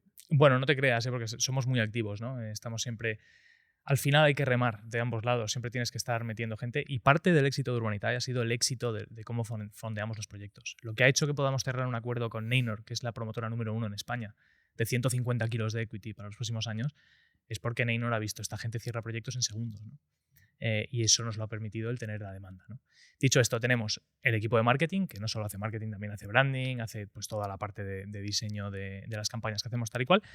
Ahí tenemos 15 personas. Luego tenemos el equipo de real estate, que son básicamente como si fuera un equipo de inversión de un fondo, pero están todo el día analizando y generando deals. Esta es la due diligence, el Eso que es. analiza la Eso calidad de los promotores y Eso de los es. proyectos. Y de los proyectos, eso es. Y ahí la tenemos- generación también de deal. Correcto. ¿no? La captación y la relación con los promotores. Los Ujú. promotores son recurrentes ya, o sea que tener esa relación con ellos es un cliente más de Urbanitae, ¿no? De un lado del Son grandes marketplace. grupos. Grandes y no tan grandes, pero siempre son empresas que tienen una trayectoria y un track record bueno. Y Pero bueno, no tendréis todos, os faltan todavía. nos faltan casi todos. O sea, Vale. al final el mercado es gigantesco. Es que esto es uno dentro del mundo fintech financiero, el TAM es gigantesco. Pero os y ahora podéis ir al hablamos long del resto. tail de pequeños o os podéis ir a los grandes que Sí. tendrán más del 50% del mercado. No te creas, o sea, hay grandes promotoras, pero la gran mayoría de las promociones en España se construyen por pequeñas Vale. promotoras, que son muy locales además, que además Ok. nos encantan, porque suelen funcionar muy bien. Y Además- ahí hay que picar piedra y irlas captando una claro. por una. Claro, te van recomendando otros promotores, etcétera, ¿no? Pero la recurrencia de los inversores es importante, pero es más importante aún para nosotros la recurrencia de los promotores. Un paréntesis muy pequeño, porque antes no te lo podía preguntar, pero ahora está relacionado. ¿Cómo convences a un promotor de que levante dinero a través de Urbanitae? ¿Qué le ofreces? Sí, Porque un Bueno, VC, por dinero, ejemplo, dinero. pero todo el dinero es igual, precisamente por esto lo pregunto. Sí. En un VC, por ejemplo, cuando invierte en una startup, a veces le ofrece valores añadidos y ser muy simpático y tener una buena marca, pero al final ofrece una valoración. sí. ¿no? Dice, yo te voy a valorar más tu startup y el emprendedor muchas veces elige el inversor que le ofrece más valoración. ¿Vosotros qué negociáis para que os Ujú. elija a vosotros, a un promotor? Mira, inicialmente, la realidad, y muy en mi línea de no vender mucho humo, la realidad es que los que vinieron al principio buscaban dinero. Oye, dame dinero, que no me lo da nadie. Que es lo no mismo, no lo que es lo mismo encontraban. que decir riesgo. O sea, Claro. quieren alguien que asuma más riesgo que lo No que... más riesgo, alguien que asuma el riesgo que estoy planteando y que me dé el Que dinero. Que es nadie más más, riesgo, que nadie más digo. ha asumido. O Bueno, sea, está el banco. O sea, el claro. banco no asume tanto riesgo. Bueno, pero no es que, si te piensas, el banco no solo se fija en el riesgo, el banco tiene componentes estéticos que no necesariamente tienen una Pero que correlación son- con que el alguien los ha riesgo. puesto ahí porque de alguna forma correlacionan con Bueno, el no, riesgo. porque su estrategia es, por ejemplo, yo no voy a invertir más en este año o en los próximos 2 años en el sur porque tengo una concentración de promociones ahí. Pero igual Sí, hay una será un promoción que banco, es pero súper el segura. de al lado no será el caso. Hay otro banco que sí. O, por Vale. ejemplo, yo no invierto en Se os quedabais las sobras. nos quedábamos las sobras. Venían gente que no lograba encontrar dinero, que Vale. los fondos les parecían carísimos y nosotros somos más baratos que un fondo de inversión. Entonces venían, oye, que busco esto ¿Qué y me han significa contado. carísimos? Carísimos son, doble dígito. Por aquel entonces, cuando empezamos, estaban en tires, o sea, o TAEs del 15 para arriba. O sea, un fondo En te la podría cobrar valoración un del 17, proyecto. 18 En la valoración del proyecto. de lo que te prestaban. Yo te presto 100.000 euros y te cobro el 18% anual. O sea, riesgo y precio. Que es como empieza todo el Sí, mundo. A ver, o sea, 100%. 100%. es que no hay más. Entonces, así empezaban. Luego, ¿qué ocurre? Que bueno, ya vas creciendo, ya vas teniendo un nombre, ya se va corriendo la voz de que esta gente de Urbanitae no son 3 chavales con un ordenador que de repente levantan 20.000 eurillos, ¿no? Ya empiezan a ver que hacemos cosas y al final pues llegamos a los promotores grandes y les convencemos de que cojan nuestro dinero.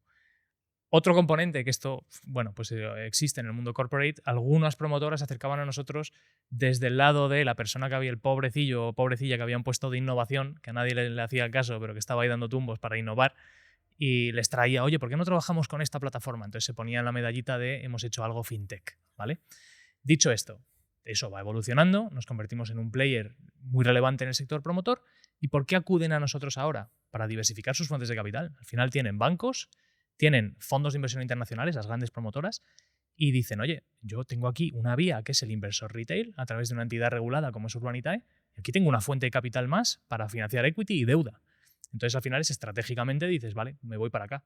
Me cuesta menos que los fondos, me cuesta más que los bancos, pero tengo esta alternativa. Y luego otro componente para los promotores no tan financieros, no tan grandes, promotoras más pequeñitas, sobre todo territoriales, tal, que es que acaban teniendo como un following dentro de nuestra plataforma. Joder, nosotros tenemos miles y miles y miles de inversores que han invertido en tu marca que te han conocido, eso potencia las ventas de las promociones que construyes. Muchas veces, o casi todas las promociones que hacemos, al final, inversores que han invertido en ella acaban comprando un activo de esa promoción, o sea que potencias la comercialización.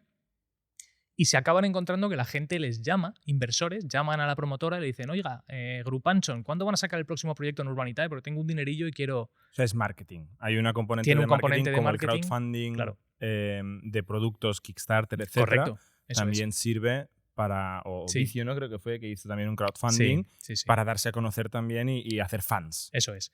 Y los promotores, esto para ellos era absolutamente marciano. Acuden a nosotros pidiendo una cosa y de repente se dan cuenta de, ostras, que han invertido aquí 1.200 personas y me han dado 5 millones. Y la siguiente vez ocurre otra vez, etcétera. El espacio de crowdfunding en inmobiliario no existía hace 10 años y no había una regulación ad hoc. ¿no? Hace 10 años, bueno, la primera regulación en España sale en el 2015, creo que fue. 2015. Justo hace 10 años. Sí. ¿Y qué dice esta regulación? O sea, Bueno, la regulación... ¿Qué hace falta para montar un crowdfunding? Hace falta pasar por un proceso de autorización regulatoria, como puede ser el de un fondo. Con la CNMV. Con la CNMV. Cuando nosotros empezamos en el 2017, solicitamos la licencia en el 2017, nos la dieron en el 19. Y yo venía... y ojo, que yo venía de haber montado la startup con Rocket a una velocidad que me quedé sin pelo. Y claro, estuve 2 años esperando poder empezar. O sea, imaginaros, yo me subía por las paredes. Pero bueno, ¿qué hace falta? Pasar un proceso de autorización regulatoria, un proceso de análisis de quiénes son los promotores que hay detrás de este proyecto. Bueno, proceso largo, tedioso, complicado, caro y complejo. O sea, y luego no animas está a que te supervisado. salgan competidores, ¿no? Yo, mira, lo digo mucho, yo no animo a nadie a que monte una plataforma de crowdfunding si pretende quedarse por debajo de los 100 kilos financiados al año, porque es que es absurdo. Para eso puedes montar un fondito pequeño y hacer cosas. Yo no entiendo cómo hay plataformas que siguen viviendo con la que son la mayoría, con 10, 15, 20 millones transaccionados al año. La carga regulatoria que tienes, la carga de supervisión, es enorme. Y esto, hablando de regulación, antes era en cada uno de los países de Europa. Si te querías ir a Portugal, tenías que pasar por ese proceso. Si te querías ir a Italia, también. Ahora, por suerte, se ha unificado la norma a nivel europeo. Han cambiado algunas cosillas, pero la verdad es que está bastante ligada o es bastante similar a la que teníamos ya en España, con lo cual la adaptación ha sido muy fácil. Vale. Fuimos la primera plataforma de crowdfunding inmobiliario en ser autorizados. Yo creo que nos utilizaron un poco como conejillo de Indias a ver cómo nos adaptábamos antes de darle la entrada al resto. Pero eso ya te permite operar en toda Europa de una forma súper fácil. Así que sí. Recupero el hilo, Diego. 15 personas en marketing, un equipo de asset inmobiliario. management, has dicho, de inmobiliario. Tenemos un equipo inmobiliario, luego que es el equipo más grande ahora mismo. La verdad es que no recuerdo cuántos somos, pero igual 20. Están entrando mucha gente nueva. En asset management tenemos también un equipo de, creo que somos ahora 7, que estos básicamente velan por el portfolio que tenemos y estar informando a los inversores de cómo van, etcétera. Relación con el inversor. Nosotros hemos innovado muchísimo en una cosa, hemos sido hiperpioneros y es en coger el teléfono. Es decir, si alguien llama, puede preguntar por David, puede preguntar por Luis, puede preguntar por Guillaume, tiene a alguien con quien hablar. ¿Cómo va la obra? ¿Cómo va la obra? ¿No? ¿Cómo van mis proyectos? ¿no? Claro. Oye, dime qué ha pasado con este proyecto. Qué palo, ¿no? Tener que contestar esto, no sé, poner una página web ahí con Jordi, las fotos de la obra. ¿Te acuerdas el caso Tesla que decía Elon que habían over-engineered el proceso de la construcción del Tesla Model 3? Y que al final diseñaron un robot para conectar una a esta y les fallaba constantemente y al final dijeron, pues quita el robot, pon una persona que hace así y lo hace 70 veces y mucho mejor. Macho, a veces el volver atrás y el tener a alguien con quien hablar hace la diferencia. Y al final esto estamos hablando de dinero. Generación de confianza. No sé si es mejor, pero da más confianza. Totalmente. Que haya un totalmente. humano. Obviamente tenemos que buscar la manera de escalar esto sin tener que escalar eternamente el equipo de relación con el inversor, pero bueno, tenemos timelines, tenemos maneras de hacer el seguimiento y la gente que quiera hablar con alguien puede hablar con alguien. Entonces, bueno, tenemos equipo de relación con el inversor, tecnología. Ahora mismo tenemos a 8 personas en tecnología. 8 creo que son. Bueno, un equipo variado, sí.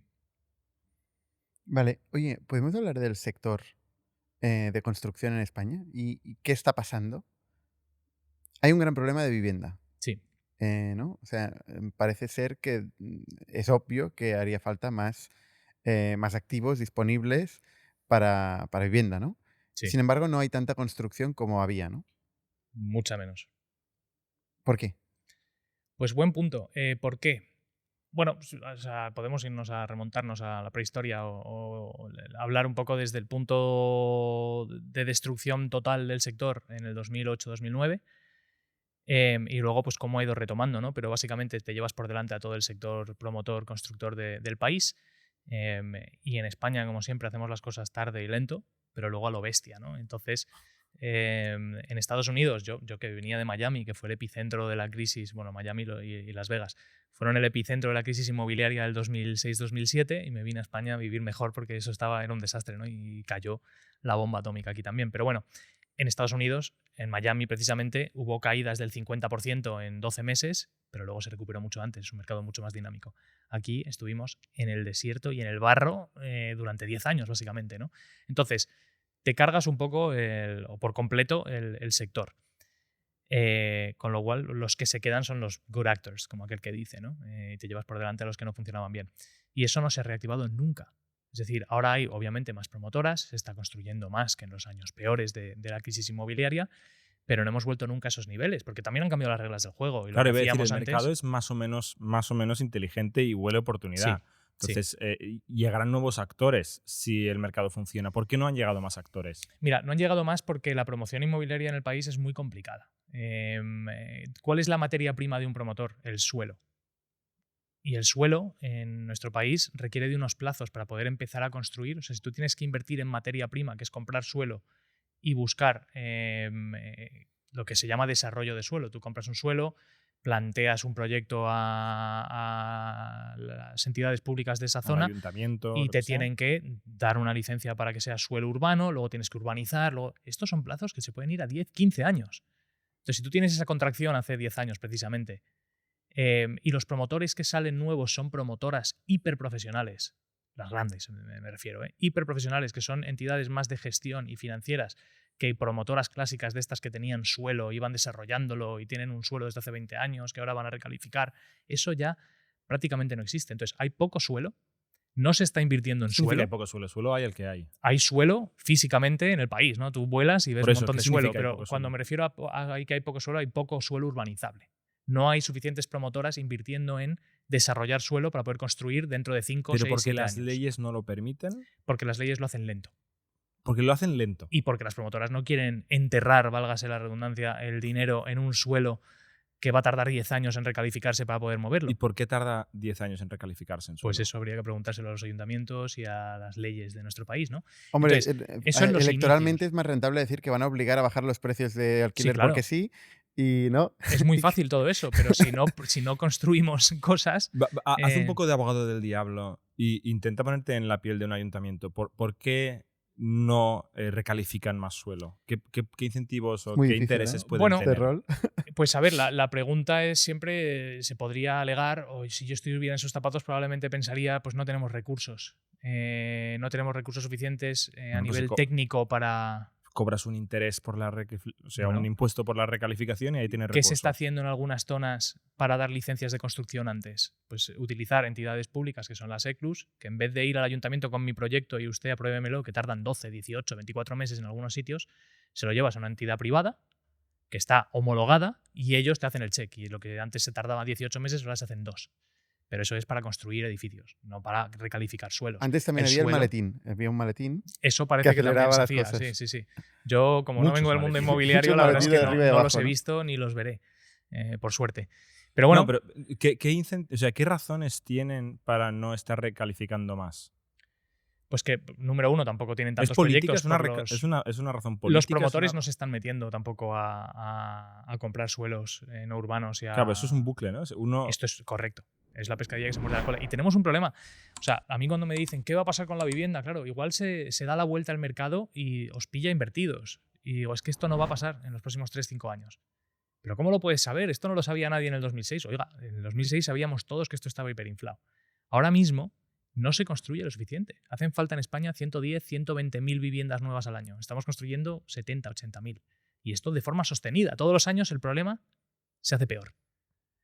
Y tenemos visibilidad absolutamente clara de aquí a 3-5 años. Porque lo que no se está empezando a construir ahora, o lo que no se está empezando a recalificar y a promover ahora, no va a estar dentro de 3 a 5 años. O sea que el problema va a peor. Pero una cosa es la recalificación de suelo no urbano, que estos son los alrededores de las ciudades, Sí. que también tiene un problema añadido que es la infraestructura y que hay que llegar el metro, el Sí. Los el hospitales, bus. las Temas los escuelas. hospitales, hídricos, todo, temas ¿no? medioambientales, o sea, hay un carajal de un montón de trabajo que hay que hacer. Pero luego está en el suelo urbano, ¿no? O sea, Sí. en Barcelona, por ejemplo, construir, por lo que yo he oído, es muy difícil, porque tienes una serie de obligaciones. Sí. Aparte que hay muchos planes urbanísticos de todos los tiempos que bloquean casi todo y es imposible cambiarlo. Tienes que construir vivienda pública, ¿no? Sí. O social. La Y- burocracia, las normas, la incertidumbre. Nosotros que somos un buen barómetro del apetito inversor en promoción inmobiliaria en todo el país y ahora también en Portugal, os podría decir que, por ejemplo, notamos que hay menos apetito inversor por el hecho de hacer un proyecto en Barcelona. Que dirías, joder, Barcelona es una de las grandes ciudades de nuestro país. Pues hay menos apetito inversor porque a la gente le da miedo Sí, hay invertir mucho aquí. miedo. Entonces la gente prefiere invertir en Málaga que invertir en Barcelona. Y dices, no me jodas. Pero esto seguramente esté más relacionado con la explotación del real estate que con el problema del suelo, ¿no? Pero está O sea, relacionado. Claro, está no por eso. Bueno, es no el- tanto es el con la siguiente paso. Con la explotación, porque tener en cuenta que nosotros no explotamos los inmuebles. O sea, No, pero vendemos, el inversor piensa, ¿esto cómo va a acabar? Porque sí, para que se venda un piso, alguien tiene que comprarlo para ponerlo de alquiler, seguramente, o para quedárselo y vivir en él, claro. o para O quedarse sea, la mayoría de lo que construimos nosotros es primera residencia, la gente que se compra un piso de para vivir. compra. Sí. Entonces, bueno, son muchos factores, ¿no? Pero desde el suelo, que es el origen y que además tiene horizontes muy largos, y os digo ya que el problema va a peor porque no hay suficiente suelo para seguir el ritmo de construcción y ventas que ya tenemos, que ya es inferior a lo que necesitamos. Y luego ya en el lado de suelo finalista en el que se está construyendo, se están dando licencias de obra para empezar a construir y tal y cual, la visibilidad es plena. Entonces de aquí a 5 años vamos a ir a peor, va a haber más escasez de vivienda. ¿Qué se está mirando? Pues oye, la recalificación de oficinas para convertirlas en viviendas, y eso es rápido. Al final ¿Sí? se hace... ¿Es rápido? Sí, hablamos de plazos de 24 meses, quizás. Mucho más rápido que una promoción 24 nueva. meses, esto es rápido. Sí. Bueno, lograr que te recalifiquen una oficina y luego convertirla a vivienda, 24 meses es súper rápido. Ten en cuenta que hay que hacer obras, etcétera, ¿no? Pero si pasaran leyes que faciliten, agilicen eso, pues eso podría ayudar. Pero luego, por ejemplo, se pone muchísimo foco en temas como los vacacionales y dices, pero si eso es estético. El Airbnb, quieres decir. Sí.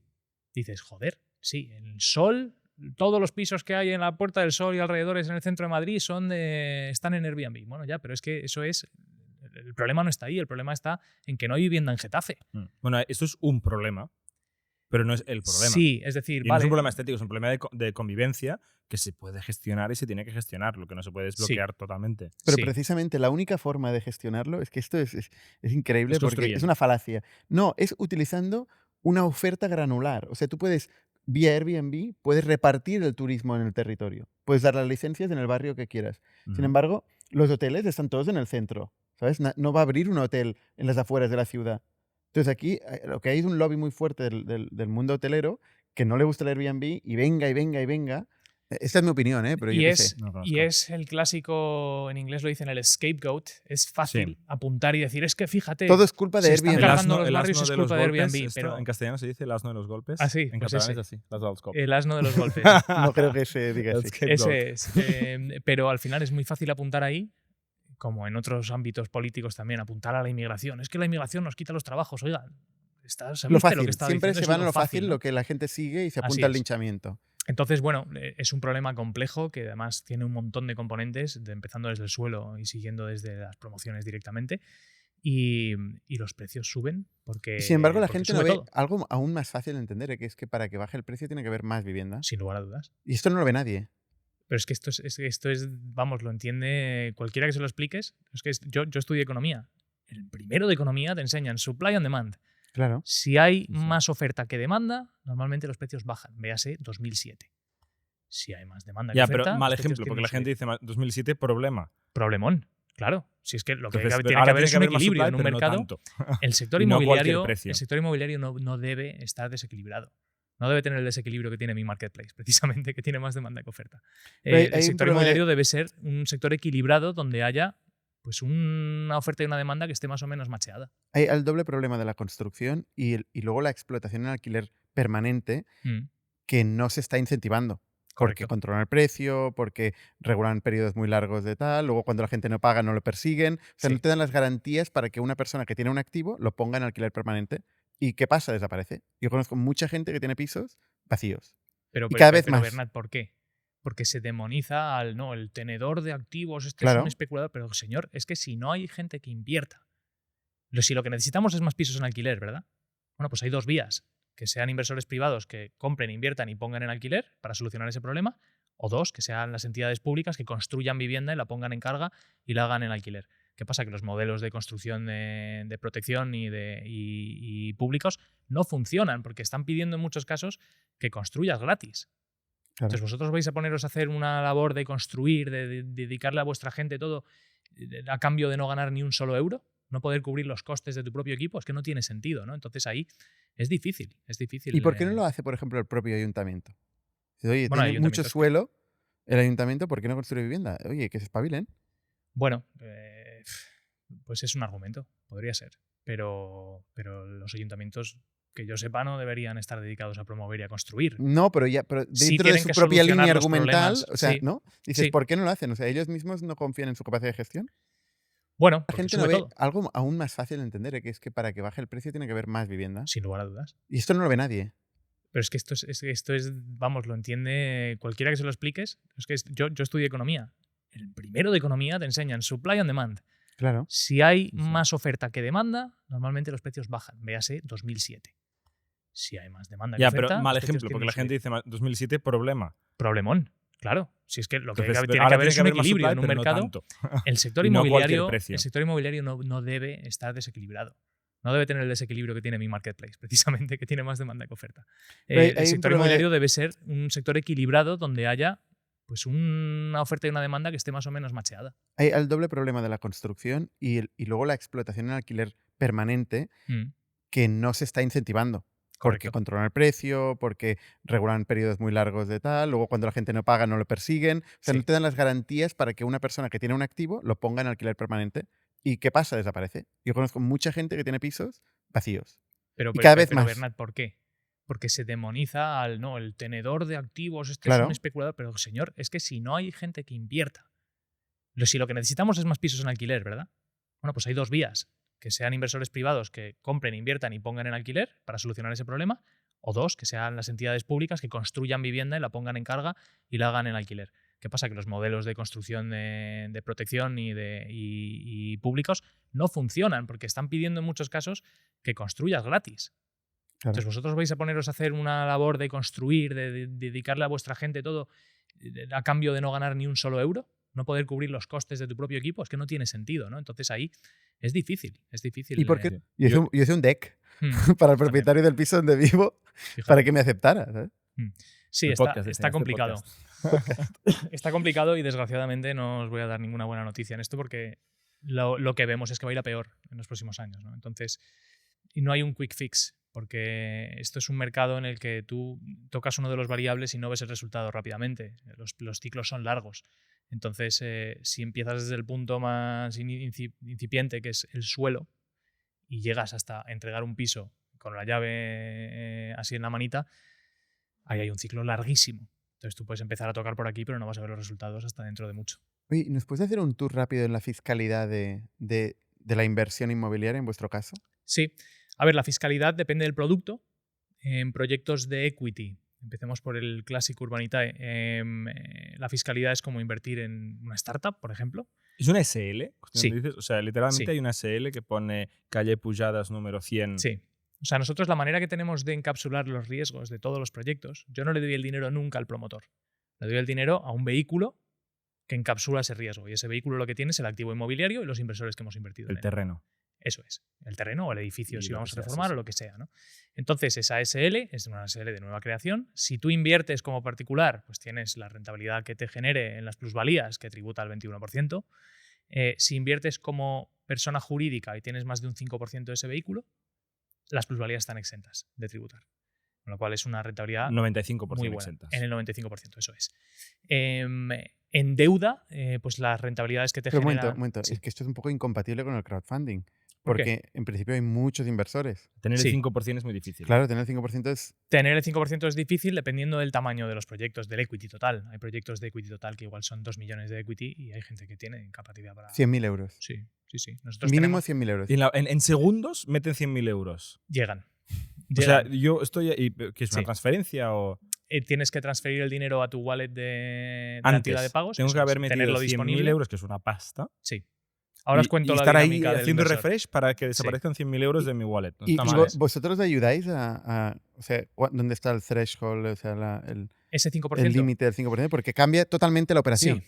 O sea, nosotros tenemos dentro de nuestro equipo de relación con el inversor, tenemos relación con el inversor del crowd, que es la mayoría, y luego tenemos el equipo de wealth.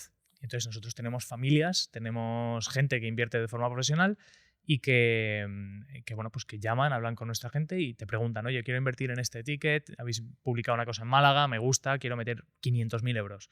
Entonces tú O sea, te ese no cuentas hace un mes. refresh.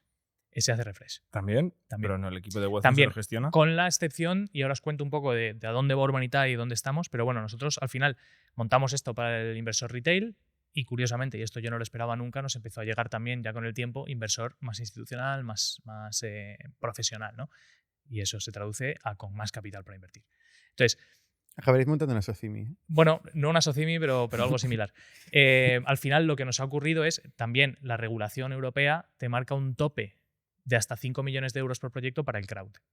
Entonces, ¿qué ocurre? Nosotros, hacer 5 millones de euros en un proyecto de crowd cuando empezamos era imposible. O sea, imposible. Las Es mucho, plataformas... de 500 en 500 es mucha gente. Bueno, pues ayer hicimos un proyecto de 4.750.000 y tardamos, nos llevó a media hora en financiarlo, para que os hagáis una idea. O sea, ya ha cambiado mucho la película y nosotros somos la única plataforma que hace esos volúmenes, pero bueno, lo hemos llegado, ¿no? Entonces, ¿qué ocurre? Que esto en el mundo inmobiliario nos empieza a llegar desde hace ya tiempo proyectos de más de 5 millones.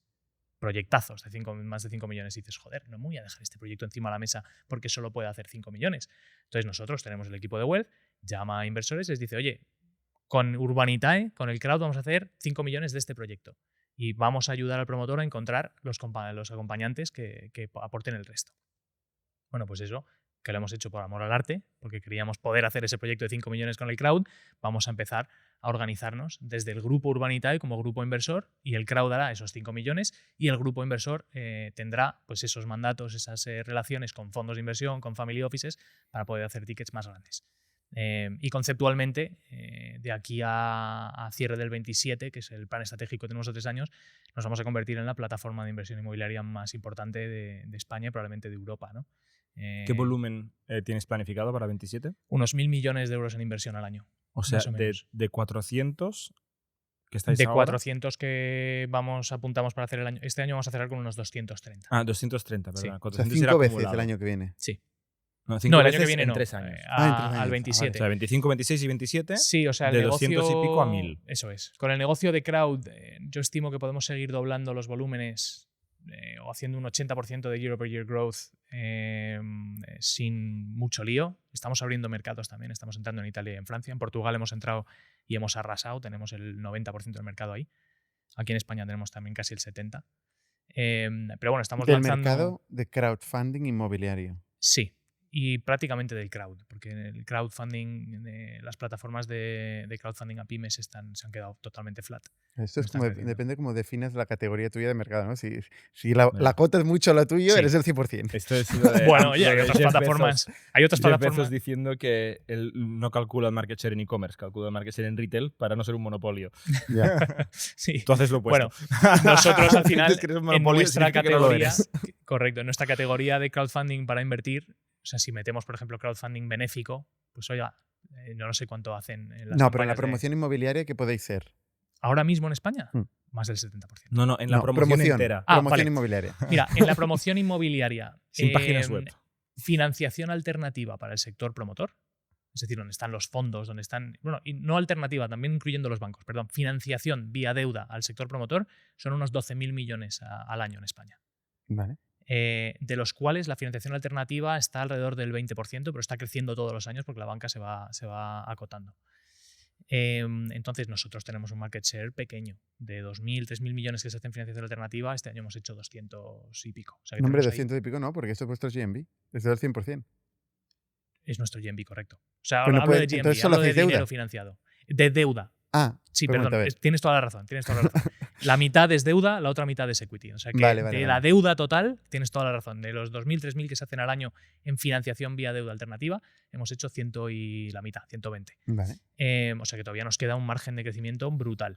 Pero es que también está el lado del equity, que es todo lo que aportan los promotores de su bolsillo y los socios de los promotores, etcétera, que también estamos ahí. O sea que el mercado es gigantesco. Si a esto le sumas Francia, que es un mercado que es 5 o 6 veces superior en volúmenes que España, Italia, en el que ya hemos entrado, y Portugal, que es un mercado pequeñito, pero que nos está yendo muy bien. O sea, el crecimiento de Urbanita, pensar en 1.000 millones en 2027 es bastante conservador. Y en línea con lo que os decía antes de no vender humo, o sea, siempre hemos cumplido los objetivos que nos hemos marcado desde el primer deck. De hecho, el primer deck, que es cuando apuestas con una hipótesis y nada más, hemos superado los números que planteamos. Entonces, facturando 1.000 millones, o sea, no, GMV de 1.000 millones, facturaréis unos 200. No, perdona, unos 50 millones de euros. Eso es. Y con un EBITDA parecido al que tenéis ahora. Apuntamos a tener 25%. EBITDAs más cercanos al 40% en ese momento. No está mal. Sí, son números muy buenos. Y luego O sea, aquí esto no estamos hablando de metiendo- 20 millones de euros de EBITDA. Sí. Nuestra intención en el 27 es superar los 20 millones de euros en EBITDA. Una pregunta contable, muy concreta. Sí. ¿Vosotros si cobráis upfront, Cobramos no upfront. estáis obligados a periodificar mientras dure vuestra gestión hasta el final del periodo? No estamos obligados, cobramos upfront en el producto que hemos hecho hasta la fecha. Es verdad que tenemos pensado hacer productos alternativos. O sea, estamos ahora mismo en un plan estratégico, como os decía, a cierre del 27, en el que queremos diversificar el negocio, ¿no? Entonces, estamos muy enfocados en financiación alternativa al sector promotor. Vamos a diversificar a nivel geográfico, irnos a Italia, a Francia, que queremos ahí tener un peso y intentar lograr lo que hemos logrado aquí, que es un winner takes all dynamic en el que hemos entrado y tenemos la gran mayoría del mercado. Queremos diversificar a nivel de productos, es decir, no solo financiación alternativa al promotor, sino, por ejemplo, tenemos muchos inversores que acuden a Urbanitae pensando que se van a comprar un piso. Y al final dicen, no, que esto no es para comprar pisos, esto es para otra cosa. Pues poder brindarles la oportunidad de adquirir activos directamente si los quieren. Como Prop Hero. Parecido a Prop Hero, eso es. Y luego un tercer producto que estamos estudiando, que no puedo desvelar todavía, pero estamos trabajando en él y que puede tener mucho sentido. Entonces tenemos multinacionalidad, multiproducto y luego multifuente de capital. Estamos creciendo el equipo de Wealth y en poco tiempo vamos a convertirnos en un servicio de inversión también para fondos y para grandes capitales, que va a acompañar a nuestro negocio de crowdfunding. Es decir, un gran inversor que quiere hacer un deployment de 250 kilos en España porque quiere diversificar su capital, nos viene mucha gente de Latinoamérica, por ejemplo. Nosotros no nos dedicamos a eso, les decimos, oye, no te puedo ayudar. Pues tú montas un equipo de Wealth que les pueda dar servicio y al final te conviertes en un one-stop shop de inversión inmobiliaria en la que tienes desde el tío que invierte con 500 euros, que soy yo, a la gran fortuna, que es un family office que quiere que le hagas un deployment de 50, 100 millones y todo lo que hay entre medias. ¿Hay un máximo en la página web? ¿De inversión? No, puedes invertir lo que quieras. 1 millón de euros. Antiguamente había máximos por la regulación, ahora ya no. Vale. ¿La fiscalidad la hemos acabado? Porque nos has hablado de Bueno, la parte del equity, sí. que es una sociedad normal, y la parte de deuda, te has quedado a medias porque Sí, nos es lo hemos mismo. ido. La rentabilidad tributa, O sea, hacemos retenciones en ahorro. origen del 19%. O sea, es el tipo del ahorro Eso o el es. tipo del beneficio si es una sociedad, no tiene más. Rendimiento Eso del es. capital, Rendimiento del capital, eso es. que va del 19 al 28. Sí, o- nosotros retenemos el 19 y va hasta el 25, si no me equivoco. No, hay un tramo más. Hay un tramo Van adicional. apareciendo nuevos tramos cada, Sí, van cada también. año. Pues eso, para los Pero sí. grandes O patrimonios. no sé, ¿no? igual es Pero- en Cataluña, ¿eh? Yo no sé. Aquí normalmente tenemos el que más. Sí, aquí siempre es el hay máximo. Un poquito más, nos gusta ganar. Sí, no, nosotros hacemos una retención, que esto nos lo preguntan siempre. Oye, ¿a mí cuando me devolvéis el dinero, qué tengo que hacer? Tal. Retenemos en origen los del 19% y te Y- llega limpio. Hablando de equity, súper breve, nos has hablado un poco de tu proyección de EBITDAs y de la situación actual. Claro, esto es raro para las startups que vienen al podcast. Cada vez Sí. hay más que ganan dinero, pero sois Se está poniendo minoría. de moda ganar dinero. Se está ¿Sois poniendo de moda. minoría Yo, todavía? yo le digo a Iñaki, nosotros éramos rentables antes de que fuera guay ser Pero rentables. es más raro en el portfolio de un CAFAN o de un Venture Capital, que muchas veces tarda bastante en llegar a esa rentabilidad, o incluso se venden las acciones a otro fondo o en una IPO o en un M&A, no en una venta, Sí. sin llegar nunca a la rentabilidad. Vosotros, claro, ¿cómo devolveréis el dinero a los VCs? ¿Qué te planteas? ¿Vender la empresa? ¿Hacer un Sí. secundario con otro VC? ¿Repartir dividendos? ¿Recomprar con fondos propios? ¿Cómo va esto de una empresa que gana dinero y tiene VCs que necesitan recuperar su pasta? Pues mira, esto es curioso lo que comentas, porque ahí es muy contraintuitivo. Yo tenía a un tío que conocía del mundo startupero, fintech, que me decía, Diego, dar beneficio es lo peor que puedes hacer. porque you're no longer selling, o sea, ya no estás vendiendo potencial. En el momento en el que has generado €1 de beneficio, ya, no, tú eres una empresa que hace €1 de beneficio, entonces te valoro. Te aplican un PER de Así es. vista. En cambio, pierde. horrible. Es horrible. Que no llegue nunca. Pierde dinero y di que estás creciendo muchísimo y que el día que tú quieras le das a la tecla y te haces Amazon, ¿no? Que quemó hasta que dejó de quemar y empezó Bueno, sí, a acaba imprimir como dinero. Amazon, todos contentos. Correcto. Año Entonces, 16, ¿eh? sí. Brutal. Pero bueno, o sea, volviendo Y que al genera tema más de- cash, perdona, con un servicio de cloud infrastructure que con el negocio original. Pero bueno, Acojonante. es muy raro Amazon. sí. Acojonante. Pero bueno, el caso, ¿no? Que nosotros es verdad que somos rentables desde hace tiempo, sobre todo cuando había una época muy rondera, y nosotros no cogíamos dinero, ¿no? Y Iñaki muchas veces dice, joder, Urbanita es la mejor empresa en la que he invertido que no han querido coger más dinero. No han querido mi dinero, ¿no? Porque no hemos hecho rondas. Entonces, al final esto supone un problema, que es un problema muy bonito de tener, pero supone un problema para los inversores porque al final es difícil de valorar la empresa. ¿Cuánto vale una empresa? Pues lo que estén dispuestos a pagarte cuando necesites dinero o necesites vender. Entonces nosotros, como no hemos necesitado dinero, pues las valoraciones pues pueden ser. Entonces me preguntabas, oye, ¿esto en base al EBITDA, en base al GMV, en base al crecimiento? Pues en base a lo que nos inventemos en ese momento y alguien quiera pagar, ¿no? Pero Dicho no esto- te están llamando tus VCs diciendo, oye, que ya llevamos unos añitos Bueno, invertidos, nadie me ha revalorizado la compañía y tengo un problema porque yo no sé cuánto dinero tengo metido en Urbanitae ujú. y o bien quiero cash o bien al menos quiero una valoración. Es que, Jordi, es que tú estás hablando de un caso intermedio. O sea, si tú has invertido 3 millones de euros de una empresa que está generando 3 millones de euros de vida anual, no tienes este problema. Sí que tienes este problema porque son Lo fondos. tienen, ¿eh? son Es money el managers, mejor ¿eh? caso. Ya, pero tienen una un problema empresa- porque primero tienen que devolver el dinero. O sea, estamos hablando de 2016, estamos en 2024, han pasado 8 años. Pero no, O sea, se, se te, acaban- no se te se ocurre cierran los fondos. todo tipo de actores que pueden estar Por eso que interesados. estoy preguntando. Vale, vale. Sí, o Yo, sea, claro que se actores... me ocurre porque me dedico a esto. No, Pero Sí. me interesa Perdón. lo que A ver, hace hay Diego en su varias, empresa. hay varias cosas, ¿no? Yo en el plan estratégico que estamos planteando, y perdona que estoy muy pesado con el plan estratégico, pues que llevo 2 meses metido Estás muy ilusionado con la con tu cabeza Excel. en el túnel, ¿no? Pero planteamos seguir siendo una empresa de high growth, es decir, por encima del 50%, y el high growth ya lo podemos debatir si queréis, pero para mí, high growth por encima del 50% year over year. Y estamos más pegados Y si es en a- EBITDA positivo, aún y si mejor. es, claro. Y con un EBITDA positivo, mejorando el margen de EBITDA sobre revenues todos los años. Ese es el plan. 40%. Crecer al 50 y tener un 40% de EBITDA O sea, Ese es el el plan. rule of es 40, para... que hemos hablado muchas veces, ¿no? Claro. Que dice que el crecimiento más el margen de beneficio Eso es. debería ser 40 o más. Tú lo estás doblando esto. Eso es. Ese es En, el, en tu Excel. Lo, Y- no, y lo eso- hemos doblado históricamente y Vale. en mi Excel lo aumento. Y eso significa que te está ayudando mucho que sea tan difícil regularse, porque si no, este margen es la oportunidad de terceros. Que eso es cómo funciona el capitalismo, en En teoría. parte tienes el moat, pero yo creo que ya lo que nos protege no es tanto la regulación, es La marca. la dinámica de mercado. Ya hemos generado una dinámica de winner takes all en el que estamos nosotros y luego hay una segunda línea de players que están todos haciendo este año van a hacer entre 30 y 50 millones de euros. Ujú. Nosotros en diciembre vamos a hacer 40 kilos de inversión. Entonces dices, se están pegando entre ellos en la segunda línea y es dificilísimo que haya un breakthrough que llegue arriba y compita contra nosotros, ¿no?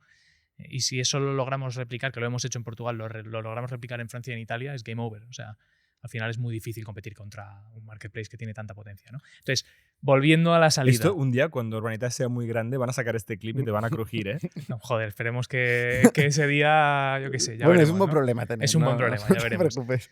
Entonces, bueno, volviendo a la pregunta de cómo encuentran salida estos inversores, pues veremos, ¿no? Puede ser desde secundarios si vemos que no tiene sentido hacer más rondas. A tu pregunta de si nos han presionado para tal, hombre, no hay presión, no es presión como tal de, oye, tenéis que hacer esto. Están aplaudiendo. Están Están aplaudiendo en contentos, el pero es verdad que todos, incluido yo mismo, tenemos la curiosidad de por cuánto podríamos valorar Urbanitae si levantáramos una ronda. Pero no vamos a levantar una ronda para ello, ¿no? Entonces, sí valoramos la posibilidad de hacer un secundario en algún momento, de dar entrada a algún socio estratégico a nivel europeo, etcétera.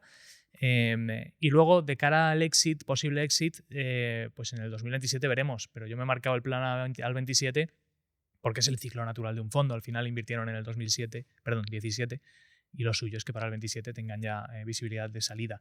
Dicho esto, ¿qué salida puede ser? Pues la que queramos hablar entre los tres. ¿Un private equity? Sí. Una adquisición de un banco puede ser. Salida a bolsa también puede ser. Un crowdfunding Un tuyo crowdfunding. para que Puede en ser. 10 segundos recompren a Cafant y a Oye, resto de mira, inversores. fijaros en esto que no tiene nada que ver, pero la última ronda que levantamos, al final las rondas vosotros habéis hecho un montón, yo también, ya sabemos lo que hay, ¿no? Pero yo decía, con lo fácil que es para nosotros levantar 3-4 millones en nuestra plataforma y lo jodidamente complicado y el tiempo que le tengo que dedicar a levantar 800.000 eurillos en una ronda de equity para Urbanitae, ¿no? Que son dos cosas distintas. Pero es verdad que ahí te das cuenta. O sea, mira, ahora estamos abriendo, hace 10 minutos hemos abierto un proyecto en la plataforma. Y no sé si se habrá Me voy a cerrado. meter Ya se habrá pasta, acabado. ya. A ver si Joder, llegamos. De hecho, no me lo he perdido. me voy a quedar fuera. Pero es probable que se haya cerrado ya. Y A estarán ver, 2 míralo, millones, 2 millones Jordi, y medio. Marbella, Fact- Marbella fact- Málaga. fact-checking. No, quedan 5.000 euros. Quedan compra, 5.000 compra. euros. Pero de verdad quedan 5.000 euros, ¿eh? Pues compra. ya te has No tengo quedado tiempo de fuera. hacer el Es que, sign. joder, estoy en Haz el modo avión, KYC, por eso no el abro. KYC, Claro, ok. exacto. tengo que Ojo, que he abierto la transferir aquí plataforma y digo, se me ha caído la plataforma y es que estoy en modo avión. 5.000 euros. Diego, Sí, una sí. pregunta, una ficción. Ahora hacemos este podcast y lo ve alguien en Blackstone. Sí, Y, oye, te llama. hablamos con...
¿eh? Ya, Yo Seguro no he que lo has hecho invertido. expresamente. Yo no he invertido. Joder, pues mira, se me ha pasado, pero podíamos haberlo visto. Pero sí, Hombre, la yo verdad ahora me he es que quedado con las ganas. Este era de deuda. este era de A deuda. mí me gusta más el del 15% que el del 10%. por Yo eso, también ¿eh? soy un animal más de equity que de deuda. En general. Riesgo. Sí. Sí, a mí Pero tú también. eres más conservador, ¿eh? En realidad. En ese tipo Muy de cosas. conservador. En ese tipo de cosas sí. ¿eh? Bueno, a ver, la inversión ¿Verdad no? en cualquiera de nuestros proyectos es conservadora, o sea que ahí puedes estar tranquilo de que la posibilidad de perder dinero es remota y si se diera no vas a perder mucho. O sea que es bastante... Esto tú bastante puedes conservador. decirlo y no vas a la cárcel, ¿eh? Puedo decirlo, hablo del inmobiliario en general. O sea, yo en mi web no voy a poner aquí no vas a perder O sea, ahí dinero. hay De un hecho, los disclosure disclaimers son obvios. Que te Puedes explica perder, todos los riesgos. puedes sí. perder la totalidad de tu dinero. Esto, Esa es la verdad. Esto al final no deja de ser que hablamos cuando llegabas como un Indexa para el real estate. Bueno, Indexa... O Indexa no, es un porque- Urbanitae. No, para el- No, Indexa- porque invierte en todo. Indexa. Claro, Indexa al final lo Bueno, que lo que hace haces tú es un Indexa, que tú inviertes en todas. Sí, yo invierto en todos, con lo cual soy el índice Urbanitae es la... Mira, en esta me he quedado fuera, precisamente. Ostras. Si luego se cae algún inversor, le cogeré, porque tienen 48 horas para echarse para atrás, le cogeré su ticket. Pero Indexa al final lo que hace es diversificar masivamente invirtiendo en fondos indexados, ¿no? Que invierten en índices. Entonces tú ahí te olvidas y coges la rentabilidad del mercado. Nosotros somos precisamente el punto opuesto. Nosotros hacemos cherry picking y de hecho Indexa es teóricamente infinitamente escalable. Tú captas más inversores y siempre tienes producto, ¿no? Nosotros no. Que esto es un Ahí el problema. supply es infinito, Ahí el supply es ¿no? infinito. O sea, Nosotros no. el S&P 500 o Eso los es. bonos europeos puedes comprar los que quieras, no se Correcto. acaban. Nosotros somos un curated marketplace y el cuello de botella está claramente en el supply porque es el donde tenemos nosotros la vara de medir si abrimos o no. Muy bien. Cuéntanos un poquito qué has hecho antes de Urbanitae y cómo llegas aquí. Porque nos has hablado un poco de Rocket, Sí. Estados Unidos. Sí, yo nací en Madrid y tengo 5 hermanos y con 9 años nos fuimos a vivir a Estados Unidos. Yo con 9 años. Esto en el año 90, tengo ahora 41. En el año 92 nos fuimos para allá y estuve en Estados Unidos viviendo hasta el 2014 que me vine para España. O sea que me crié allí, fui a high school ahí, a la universidad, Conocí a mi mujer ahí y nos vinimos. Se nota el acento que lo tienes fino. Sí. De inglés. De inglés dices. Sí. No, es que Tienes cuando buen acento, llegué, tienes buen acento. bueno, sí, a ver, me crié allí, o sea, es mi... Se nota. De hecho, con algunos de mis hermanos hablo en inglés y con los otros en español, depende de las edades. Bueno, aunque en Miami no se habla mucho inglés, ¿eh? Correcto, o sea, ahora mismo es peor Yo, en mi solo barrio de hablar Barcelona, inglés que en mi solo barrio hablar de Barcelona español. se habla más inglés que en el centro de Miami. Total, sin lugar a dudas. Es verdad que cuando nosotros fuimos al principio no era tanto, No. pero ahora sí. Mm. Pero bueno, nos criamos allí, volví a España en el 2014, estudié en Estados Unidos, estudié empresariales, economics y hice un double major allí. Y empecé en el sector financiero, trabajando como asesor financiero y tal. No tengo nada que ver con el mundo inmobiliario, ni tuve nada que ver con el mundo inmobiliario hasta que entré en Urbanitae, ¿no? Y de hecho yo creo que parte del éxito de Urbanitae ha sido que lo hemos atacado de una forma muy financiera, desde una mentalidad de private equity, de inversión, más que ladrillera. Pero bueno, empiezo mi carrera como asesor financiero en entidades financieras. En el 2018 monto una agencia de seguros y me pongo a vender como un animal. Yo venía con la mentalidad vendedora americana. Vender seguros. A vender seguros, sí. A vender seguros en una oficinucha en la estación de Pozuelo, donde vivo yo. Qué bien, ¿no? Que es sexy. Que Pues tío, cero moderno. sexy, pero al año y medio tenía una de las carteras más grandes de seguros de la compañía con la que trabajaba, que era Zurich Seguros, y tenía la vida resuelta, en cierta manera, porque eso te genera rentas todos los años, y me subía por las paredes porque decía, ¿qué carajo hago con mi vida ahora, no? Entonces, porque los otros vendedores son malos, o sea, ¿qué hacías tú diferente que te permitió explotar? Sí, la mentalidad de venta americana absoluta. Los otros vendedores eran de me voy a llevar a este cliente a comer y luego me tomo 3 gin tonics. Y yo, ¿cómo? Que te vas a ir a comer, te vas a pasar 5 horas comiendo con uno que ya es cliente tuyo. Yo en esas 5 horas hago 350 llamadas. Y de esas 350 llamadas, según mi funnel de ventas, no les preguntes a ellos lo que es un funnel de ventas, te cierro tantas reuniones y en tantas reuniones te cierro tantas... Agresividad tantas comercial. Total, cuchillo en los 350 dientes. llamadas no, ¿eh? En 3 horas. ¿En 3-4 horas? ¿Eh? Bueno, depende de cuántas te cojan, ¿no? Porque yo hacía llamada fría principalmente, con lo cual me cogían muy poquitos. Pero vamos, yo al día hacía de media entre 100 y 200 llamadas, todos los días. Ah, vale. Pues en 3 horas no haces Sí, 350. estaba exagerando. Pero bueno, de media hacía entre 100 y 200 y Vale. mi funnel era de cada Es 100 mucho, llamadas. muchas, es mucho ya. Sí, yo era un normalmente animal, Se mide yo era- 60, 80 Sí, como rango, 100, En- 200 es una barbaridad. en nuestro equipo de client de inversión, de atención al cliente, tenemos esos ratios. Pero yo es verdad que era muy llamador y hacía mucha llamada fría. ¿Por Y qué? puedes Porque a hacer mí un yo día tuve muy un largo upline. también. Puedes trabajar 8 horas o 14. Correcto. No, yo me pasaba la mayor parte, sobre todo al principio, la mayor parte de las mañanas llamando, sin parar. Y luego por las tardes hacía las visitas. Pero bueno, yo venía con una mentalidad muy americana. A mí me inculcaron mucho de que el valor se crea en lo incómodo. Y lo incómodo para cualquier comercial es la llamada fría. Entonces, yo decía, aunque me esté yendo bien, esté cerrando pólizas y este año voy a ser la agente número 1 de España, que ocurrió, Qué bien. voy a seguir haciendo llamada fría. Y eso lo que me daba es esa estabilidad. Y sobre todo yo creo que la mentalidad médica y lo que yo aprendí vendiendo allí fue mucho en fiarte del proceso y del funnel que has creado, en mis métricas. Entonces yo me iba a dormir tranquilo. Si había hecho mis 100, 150 llamadas, yo dormía tranquilo ese día. Independientemente de que hubiera vendido. Y si al día siguiente volvía y no había cerrado nada, me iba. Y si pasaba un mes y las métricas no, entonces tocaba el variable y cambiaba la cosa, ¿no?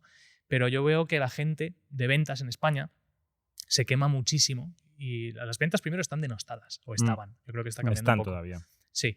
Y segundo, se quemaban muchísimo porque se enfocan solo en los resultados. Entonces dices, tío, es que eso es inviable, porque entonces tienes subidas y bajadas emocionales constantes de cierro algo, soy el puto amo y llevo un mes sin cerrar nada y me hundo. Y cualquiera que haya estado vendiendo sabe que hay que tener un proceso, ¿no? Pero bueno, vendiendo seguros y aburrido. A partir del tercer año vendiendo seguros me aburría como una ostra. Jugando solo? yo solo en una oficina con 2 personas que tenía de gestión de siniestros. Y al final, tío, lo que hacía era jugar al ajedrez de forma compulsiva por las tardes porque mentalmente, o sea, estaba ahí encapsulado, ¿no? Total, que en el 2014 veo en LinkedIn, yo venía siguiendo el fintech y la tecnología desde hace mucho tiempo, ¿no? Desde siempre. De hecho, estuve a punto de estudiar ingeniería informática, pero al final me fui al lado oscuro. Vi una oportunidad de Rocket Internet que querían montar un New FinTech Venture, entonces aplico, me voy para allá, les conozco y me fichan para ser el Head of Sales, cofundador y Head of Sales de una plataforma nueva que estábamos montando de financiación alternativa para pymes. Y bueno, pues empezamos y a los 3 meses me pidieron que me hiciera cargo del primer país de lanzamiento, que fue España. Y esa fue mi incursión en el mundo fintech. Y a partir de ahí, pues toda la historia de Rocket, las rondas. ¿Qué pasó con esa startup en 30 segundos? Pues que lanzamos en España con un equipo enorme de gente desde el día 1. Primera ronda, 13 kilos y medio. 13 kilos, ¿qué significa enorme? Primera ronda, creo que éramos 80 personas. ¿En el día- España? No, estábamos total. en Berlín. En España teníamos un equipo comercial, éramos 15 o algo así. Pero en Berlín teníamos la sede. Primera ronda, 13 kilos y medio. Os podéis imaginar en el 2014 en España. Segunda ronda creo que fueron 33 millones. Y salí yo en el Expansión, joven empresa de no sé qué, levanta 33 millones. Eso era una notición. Yo, como era mi primera vez en el mundo startupero, pues no le di mucha importancia. Luego con el tiempo, pues te das cuenta, ¿no? Sobre todo en esas épocas. Bueno, crecimos muy rápido. En España los primeros años fueron de puta madre. No había financiación alternativa, no había financiación para pymes. Estaba cerrada la financiación. Y volviendo a lo que os decía antes de que en España se hace todo tarde y a lo bestia, cuando el banco abrió el grifo de la financiación a pymes, nos sacó del mercado aquí en España. Por suerte habíamos diversificado rápido. Estábamos en Holanda, estábamos en Australia, Nueva Zelanda y estábamos preparando a lanzar en UK. Entonces aquí me dediqué a buscar un comprador de la tecnología que habíamos desarrollado, que era un algoritmo para analizar el riesgo crediticio de las pymes. Y poco después me desvinculé. En el 2017 decidí montar Urbanitae. ¿Y esa Y empresa aquí sigue estoy. viva? Esa empresa cerró. Que vendieron el negocio de Australia, han vendido parte de la tecnología y tal y cual. Me imagino que habrán perdido muchísimo dinero. Yo me desvinculé totalmente. Vendí mis acciones en el momento de mi salida. Y ahí han seguido, creo que siguieron 2 o 3 años más. ¿Tienes socios en Urbanitae? Sí, aparte de los venture capitals que han invertido, son, como sabéis, Cafund, tenemos a Viriditas, tenemos que es Yago Arbeloa, tenemos a Olairon de Ander, que acompañaron desde el principio. Luego, en la siguiente ronda que hicimos, acompañaron ellos y dimos entrada a Bank en el accionariado. Tenemos un acuerdo con ellos de distribución a través de su neobanco, que es MyInvestor, con lo cual pues tenía sentido, ¿no? Oye, vamos a hacer una rondita, entrar y tenéis ahí parte del accionariado. Y ya está, no hemos hecho muchas más ¿Los rondas. socios fundadores eres tú solo? Yo y un socio que se llama Eduardo Navarro, que viene de Private Equity, es al final el que planteó que montáramos esto. Y él ahora mismo está súper involucrado. Es verdad que los primeros años él estaba a otra cosa. Y siempre fue miembro del comité de inversión, por ejemplo. O sea, estaba involucrado, pero a nivel de ejecución, al principio... Él tuvo la idea. Él tuvo la idea de montar una plataforma de inversión colectiva en el inmobiliario. Sí. Y te lo propuso a ti. Eso es. Yo estaba en SpotCap en ese momento y empezamos a ver, vimos lo que se estaba haciendo en el mercado y dijimos, tío, esto lo están haciendo fatal los demás, aquí podemos entrar y llevarnos esto por delante. Entonces, pues yo cogí y con un ordenador, me senté en una mesa y empecé a montar esto, ¿no? Pero full time solo tú. Sí, eso es. ¿Y el cap table entre vosotros dos? Sí, o sea, él tiene mayoría porque puso prácticamente toda la pasta. Yo es verdad que invertí algo, pero no mucho. Y bueno, para mí fue una apuesta cómoda como emprendedor de decir, mira, tengo un sueldo razonable, mi socio tiene capital para aportar lo que hace falta para arrancar y sueldo de mercado. O sea, no me jugué todo el clásico de no cobré durante 3 años y puse todo mi dinero, no lo hice. Pero la apuesta fue buena porque al final, pues mira, ha salido bien por ahora. Se fue un modelo tipo Rocket. Yo venía de ese modelo. Claro. Rocket tienes un sueldo de X euros que no está nada mal y tienes un porcentaje pequeño de la empresa. Este es menos Rocket porque tiene un porcentaje más elevado y tuve que invertir, pero sí, más o menos así. Era un modelo con el que yo estaba cómodo, ¿eh? O sea que sí. Muy bien, qué buena historia. Oye, ¿nos puedes recomendar un libro y un emprendedor? Joder, emprendedores, yo creo que los habéis visto todos, macho. No. Seguro que Libro. Espero que no, porque si no se acaba el podcast. Bueno, seguiréis viendo. Libro, y mira que sé que hacéis la pregunta, pero Esta pregunta siempre descoloca. siempre nos pilla. Mira, yo no sé si está ya desfasado, ¿vale? Pero cuando monté mi primera startupucha, que fue gastarme 10.000 euros para aprender y poco más, lo hice con mi hermano, que no hemos hablado de ella, pero vamos, no viene al cuento, pero hubo Didac Lee, en una presentación que hizo en Madrid, en un grupete que había ahí, esto es en el 2009 o algo así, de emprendedores y startuperos y tal, recomendó un libro que se llamaba El libro negro del emprendedor, de un tío que se llama Trías de Bes, creo. Y esto hablaba de todo lo que no hacer como emprendedor. Y esto el impulso que tenemos de unirnos a alguien para no ir solos. Y decía, si puedes pagarlo con un sueldo, no lo pagues con la mitad de tu empresa. O sea, onboardea a alguien que de verdad sea hipercomplementario y que te lleve hasta el final, ¿no? Cosas de este tipo, ¿no? El pacto de socios. Y en el pacto de socios, ¿por qué hay que hacer un pacto de socios al principio? Pues todo esto yo no tenía ni idea, ¿no? El libro negro del emprendedor. Igual está un poco desfasado ya, ¿eh? Esto hace mucho tiempo ya. Y emprendedores... Joder, es que habéis Fernando tenido Trías aquí. de Bes. Eso es, Ujú. eso es. Y emprendedores, pues es difícil deciros a alguien, ¿no? Bueno, podéis... Alguien que te haya impactado a ti, ¿eh? O sea, aunque no sea conocido. No tiene por qué ser Joder, conocido. a mí Artacho, yo a Artacho le conozco cuando estaba montando Spotahome desde el principio. Su historia me parece una pasada. Pero ya la habéis entrevistado aquí un montón de Sí, fue veces una y en historia profundidad. interesante. Uno de mis podcasts favoritos. Sí, yo de hecho Artacho en una comida que hicimos también hace años me coincidí con él en la cena y me contó Spotahome y yo le dije, tío, a mí no, esa idea no me mola nada. Y mira tú luego cómo ha ido, ¿no? Para que veas la visión que tengo yo. Pero bueno, Artacho me gustó mucho las conversaciones que habéis tenido con él y en otros sitios, ¿no? No sé si Philip ha pasado por el podcast de Philip Gelis de Sí. Cantox. Es que Sí. es difícil Hace encontrar a tiempo. alguien. Entonces, le doy una vuelta y si se me ocurre os Y lo pegamos luego en el vídeo. Eso, lo pegáis. Lo pones en los os mando comentarios de el YouTube. audio. Si queréis me quedo aquí un rato moviendo la boca y luego le metemos el Exacto. audio. Muy bien. Pues muchísimas gracias, Diego. Mucha suerte. A ver si en la próxima llegamos a tiempo Sí. para probar esto de Urbanitae, pero muy interesante tu historia. Muchas gracias a vosotros, un placer estar aquí. Y a todos los demás, nos vemos la semana que viene.